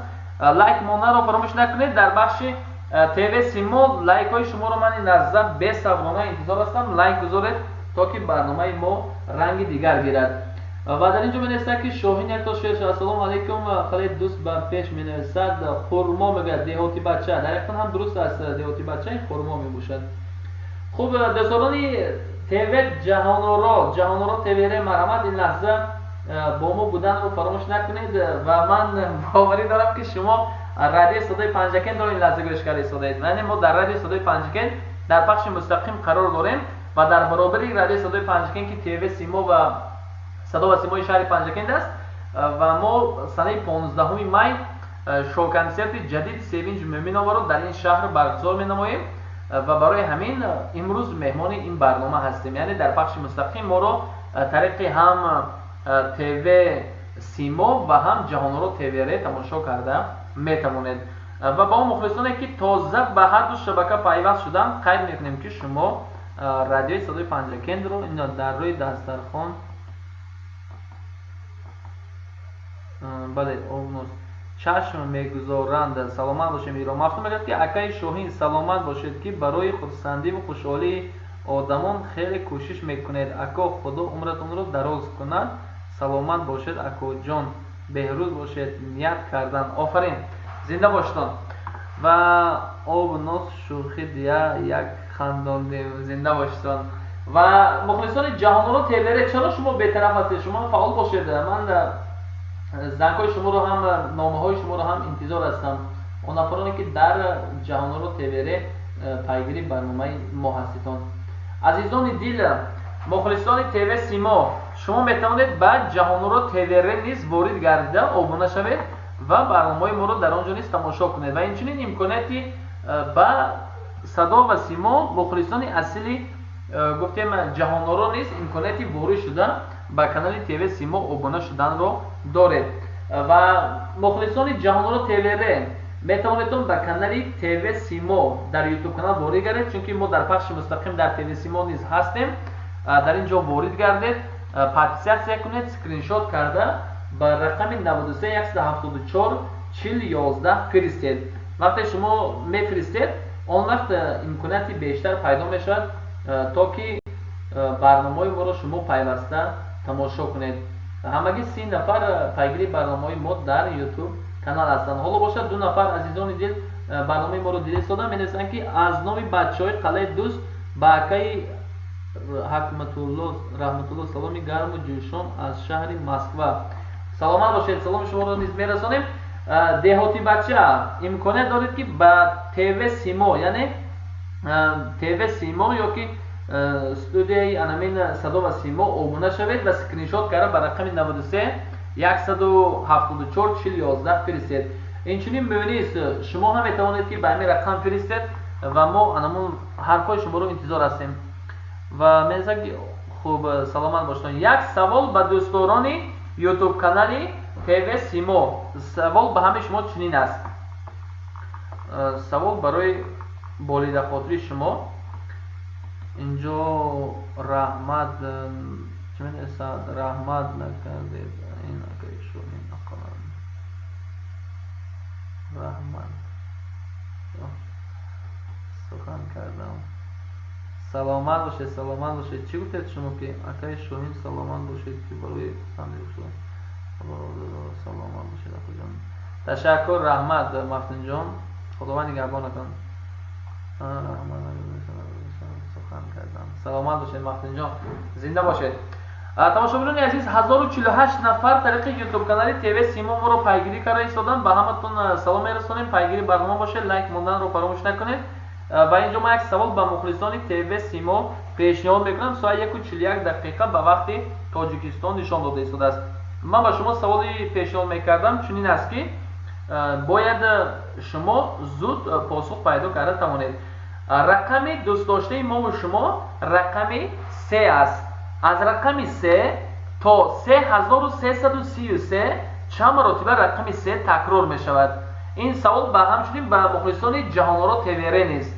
از رقم 3 تا 3333 چند مرتبه رقم 3 تکرار می شود.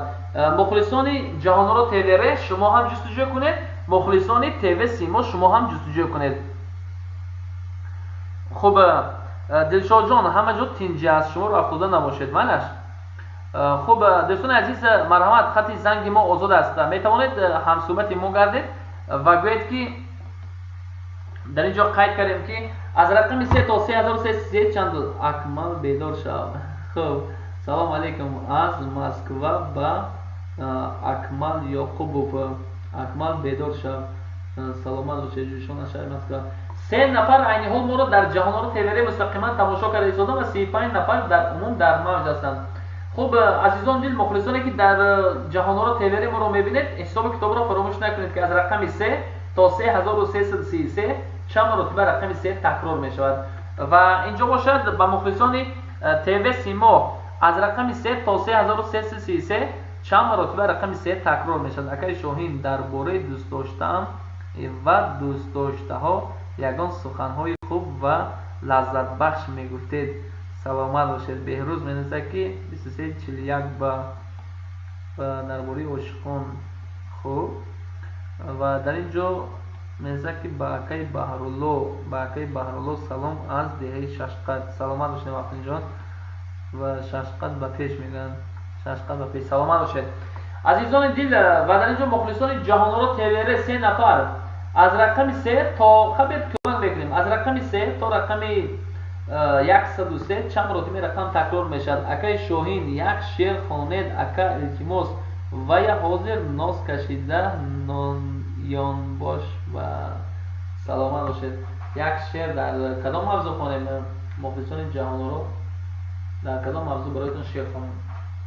مخلصان سیما به شما در کدام موضوع شعر کنیم؟ شعر عشقی خوانیم می؟ خب داشته شعر عشقی به همه خون. در این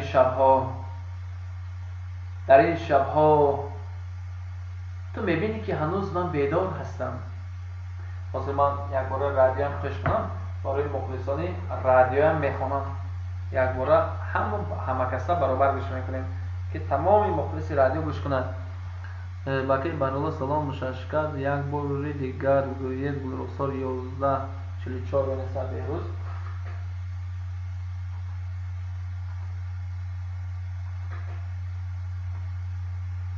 خب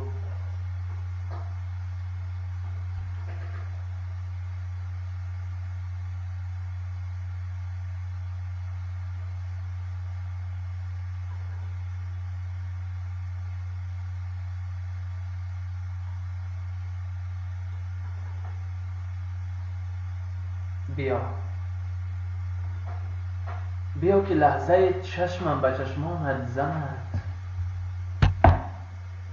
بیا که لحظه چشمم به چشمانت زند، دست بر دستت دهم رو بر رخسارت زند. آخر تو پاره قلب دل من هستی، بیا که ای جان شیرین محبت در چشمانت زند.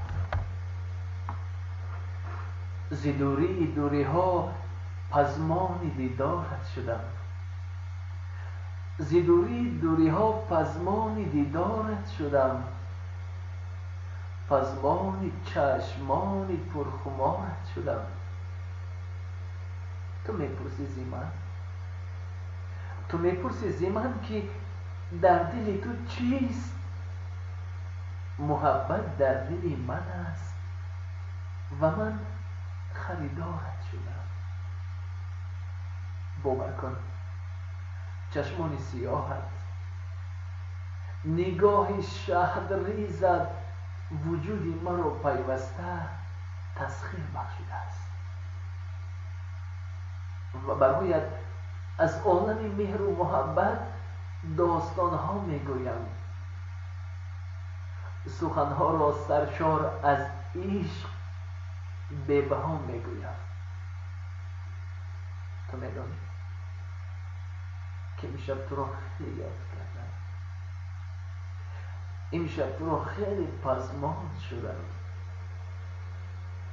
و برایت میگویم زی خاک پای تو بر دیده خود توتیا کردم، برای دل فقط عشق تو را من متکا کردم. من از جبر تو می نالم، به حال من ترحم کن که با این شادی دل انتها کردم. مرا با یاد تو شوقی بود بر دل بسا محکم، خیالت را پرستم، دشمنت را زیر پا کردم. اگر با دوستان یک جا شبی غم را فراموش کن، سرود تازه خام که از آن کیف و صفا کردم. در عالم تا محبت هست یاران در امان باشید که من با شعر انصاری شما را آشنا کردم. باورم کن عزیزم، بسیار برایت میخواهم چون لایق داستانها انشا کنم، قصه و ربایی و دو بیتی ها بهرت اهدا کنم، زیرا که از همه ارزنده دل تو هستی. نیک خواهشم میکنم که هیچگاه سنگین دل نشم. وقتی که مرا انتخاب کردی تا ابد دوستدار بمان، محبتت را بیکنار گذار تا از عالم عشق آگاه باشی، تا این مهر در دلت جای گرفته باشد. من همیشه تو را دوست می‌دارم. دوری زی من و زی من سلامت بادا، جان و دل من فدای نامت بادا.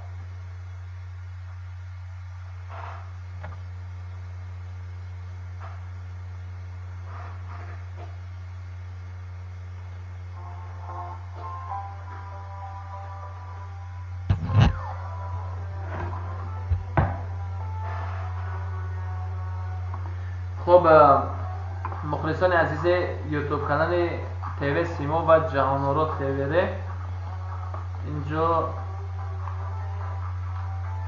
چند تا SMS پیام ها آمده است، اون رو من به سمتون میرسانم.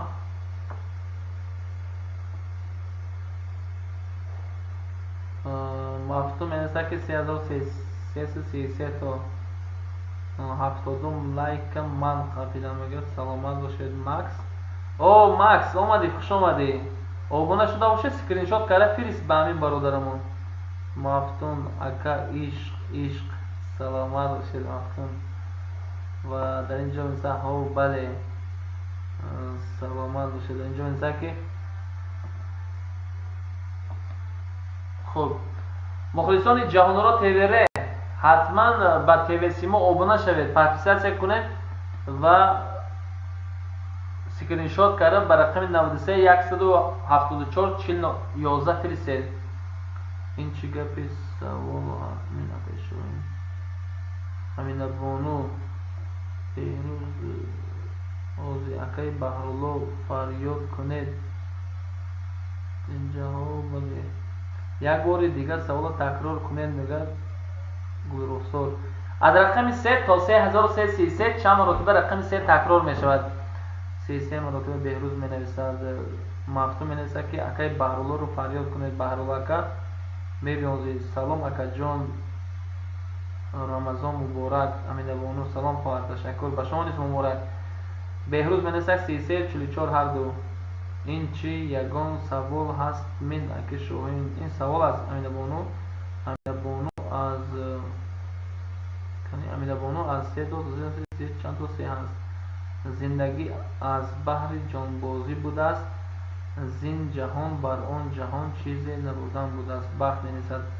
مفتون امین بانو چخیل شما مفتون مرا شناختید. رحمت اکا سلامت باشید. اینجا خوب تشکر. اکنون من باشم به نامه های مخلصان جهان‌آرا تیوی ببینم که در اینجا چند نامه است و ایشان چه اندیشه دارند. می‌رسد که بچه یوتیوب به کف آمده. التماس و شعر درو بارای همسین با همسین بخوانم. یوتیوب به کف آمده دیودی بچه. جسور تو همین جمعی من محمد. شعر در باره دوستان شود. سلامت باشید دوستی عزیز. خوب دل دریا با کانال جهان‌آرا آبونه شوید شما هم. و در اینجا همگی 4 نفر 7 تا لایک. چرا باقی مونده لایک ها کنیم بچه ها؟ یک لایک پخش میتونم و خیلی کم در مخلصان جهان‌آرا. در اینجا همگی 4 کس ما رو در پخش مستقیم 5 کس دیداست و 7 تا لایک است.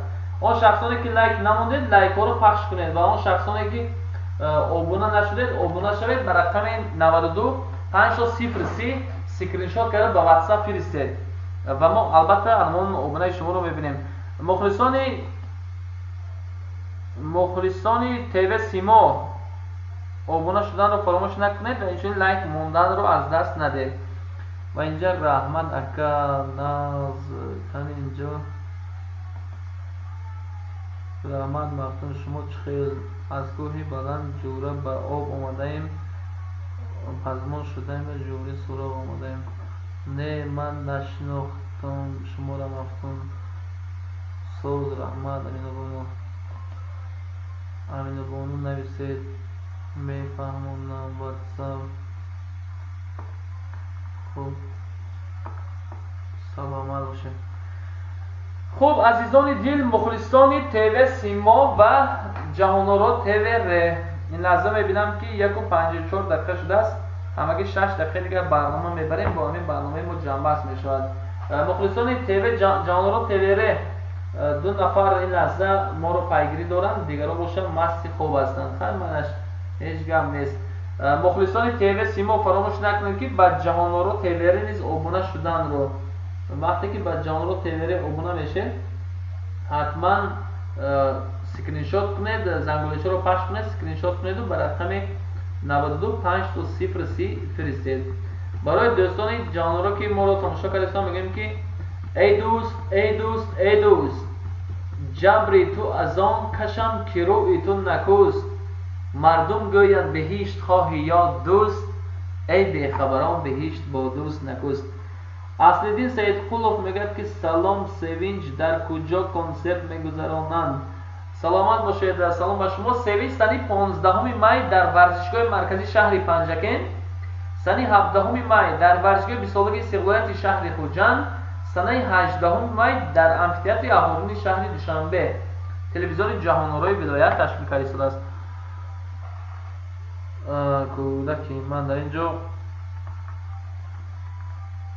خب مخلصان تیوی سیما فراموش نکردید از رقم 3 تا 3333 چند مرتبه گفتیم رقم 3 تکرار می شود. اگر شما دانستید از خاطرتون نبرآمد فقط امینه بانو جواب رو نگویید، شما مانه جواب خودشان یابند، یعنی دیگران جستجو کنند. و اینجا ادامه لایک ها رو فراموش نکنید. من لایک های همین شما رو باز انتظار هستم، گذاشتن این لایک رو. و جهان‌آرا تیوی 3 نفر ما رو دیده سادن 7 تا لایک کردید، پاکستان کردن رو فراموش نکنید، گذاشتن این لایک رو. ما لایک های شما رو انتظار هستیم. و همچنین دوستان عزیز مخلصان جهان‌آرا، ما البته که انمون زنگ‌های شما رو به صبرانه انتظار میشویم. 61 است ما رو پیگیری دارد، 3 نفر عین حال ما رو دیده ایستاده است. خب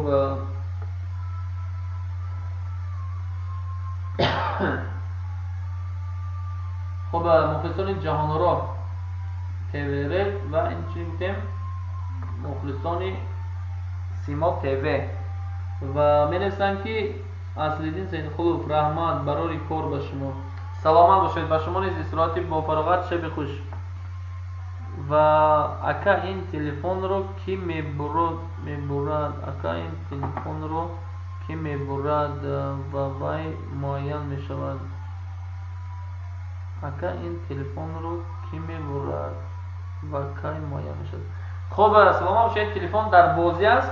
شخصانی که با 5 کانال تیوی سیما ابونه میشند و انمون اسکرین شات کرده میفرستند به 93 گفتیم 174 4011 حتما انمون اسکرین شات شما قبول میکند. در بازی رقم داده میشد، رقم بازی کرد، رقم کی برد. سلام از مسکو به پنجکن باستانی. سلامت باشید. عزیزان دل، خط زنگ ارتباطی ما آزاد است، مرحمت فراموش نکنید. در اینجا ما زنگ های شما، لایک های شما رو باز قبول خواهیم کرد و با کانال جهان‌آرا تیوی نیز پیوست باشید. 5 نفر ما رو طریق یوتیوب کانال جهان‌آرا تماشا کردید شده است. به همه شما نیز احسان می‌خواهیم که برنامه ما رو پیگیری دارید. و همچنین در اینجا دوستان عزیز ساعت 1:55 دقیقه رو نشان میده. بله فرصت ما خیلی کم مونده است که برنامه رو جمع بست کنیم، برای شما فعالی رو از دست ندهید. من عین حال اینجا گویا پری رفت، شعر لایق سرود از شوشایی میگه که او کوچ بس تو رفت گویا پری رفت. خب عزیزان دل، در اینجا باز چند اسمس دیگر رسیده است. می نویسند که سلام. بله لایک موندم. سلامت باشید. خب دوستان عزیز، خط اسمس پیام ما در جهان‌آرا تیوی آزاد است. مرحبا این 4 نفری که تماشا کرده شدن چرا کامنتاری نیست؟ از رقم 3 گفتیم تا 3333 چند تا رقم 3 هست. شما میدونید؟ اگر دانستید حتما рақамро чида ба унвони барномаи мо фиристед то мо донем ки ҷавоби шумо дуруст аст ва ё нодуруст аст. ва ҳоло ман аз бародари иззатмандамон, бародари бисёр ҳам меҳрубонамон баҳрилло хоҳиш мекунам ки то биёянд ва мо ҳамин барномаро ҷамъбаст мекунем, чунки фурсат то соати 2 дар ихтиёр доштем ва инак соат 2 ба наздик шуд. хуб азизони дил, ба ҳамаи шумо таби борида мехоҳам, чеҳраи хандон мехоҳам, худатонро эҳтиёт кунед, худатонро дӯст доред, пайваста бо ТВ Симо ва Ҷаҳонро ТВР бимонед, номаҳои пурсӯзро пайваста тамошо кунед, аз он баҳраманд гардед, назаратонро баён кунед ва ҳоло бошад имкониятест ки мо бо шумо ҳамрӯзу ҳамнафас. пас аз ин фурсатҳо истифода баред, пайваста бо радиои садои панҷакем бошед ва мо ба ҳамаи шумо хушбахтӣ мехоҳем, хушрӯзӣ мехоҳем. ва инҷо менависанд ки ашашқад ба акаи баҳрулло салом. саломат бошед мафтунҷон, ба шумо низ салом мерасонем ки барномаҳои моро пайгирӣ доред. ва барои мухлисони Ҷаҳонро ТВР ба ҳамаи шумо низ шаби хуш таманно дорем. албатта акнун шумо метавонед ки ҳар шаб барномаҳои моро мустақиман тамошо кунед. ҳамеша тансият бошед, хонобуд бошед, хушбахт бошед.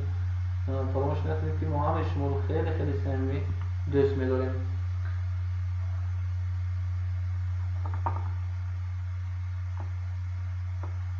ва ман ба назди акаи баҳрулло меравам, то ки он кас хобашон набурда бошад биёянду ҳамин эфири моро чикор кунанд, эфири моро доранд, то шумо ҳам хушҳол бошед. хуб азизони дил, ба мухлисони ютуб канали ТВ Симо ва Ҷаҳонро ТВР ба ҳаматон таби борида шаби хуш. то барномаҳои дигар, худованд нигаҳбони шумо бошад. худатонро эҳтиёт кунед, мо шуморо хеле дӯст медорем.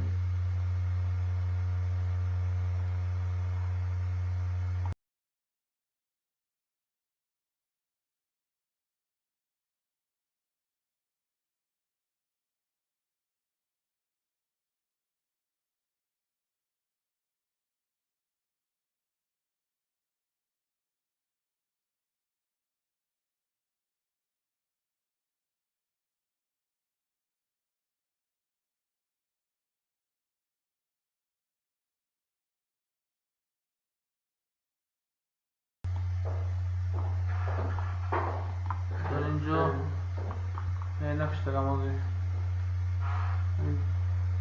Nakışet bir şey değil mi? Açık bir şey değil mi?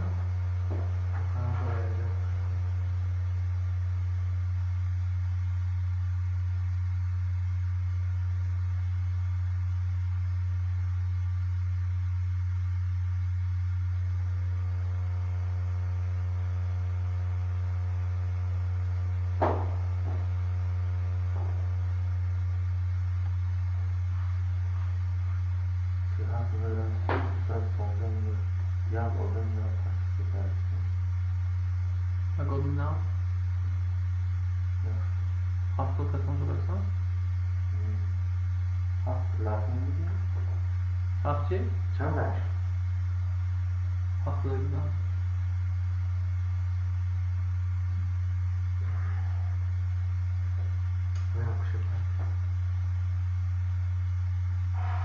اینجا مخلصای TV Simo همه بیدار.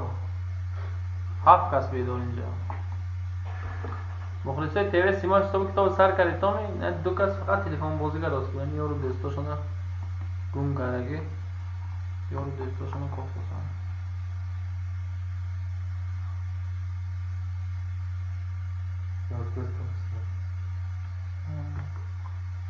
Ay کنید نامی پرسیدم بینید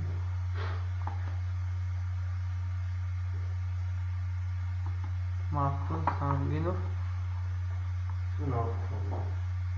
کانالو نامه های چی؟ نامه های پرسوز این نامجان یا نامه تونه واتساپ نویسید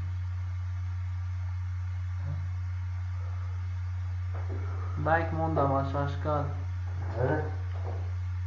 اکر شب خوش سلامت باشه اکر مفتون اینجا رابای واتساپ نوشید نمرتون نه فاهو پانچه ما شما را نمیشه نمیشه دوست اینا نظرش نفسونه میفهمم من میشناسم ولی حقیقت واقعی خسته نباشه دوستان شاکر جان مشش کرده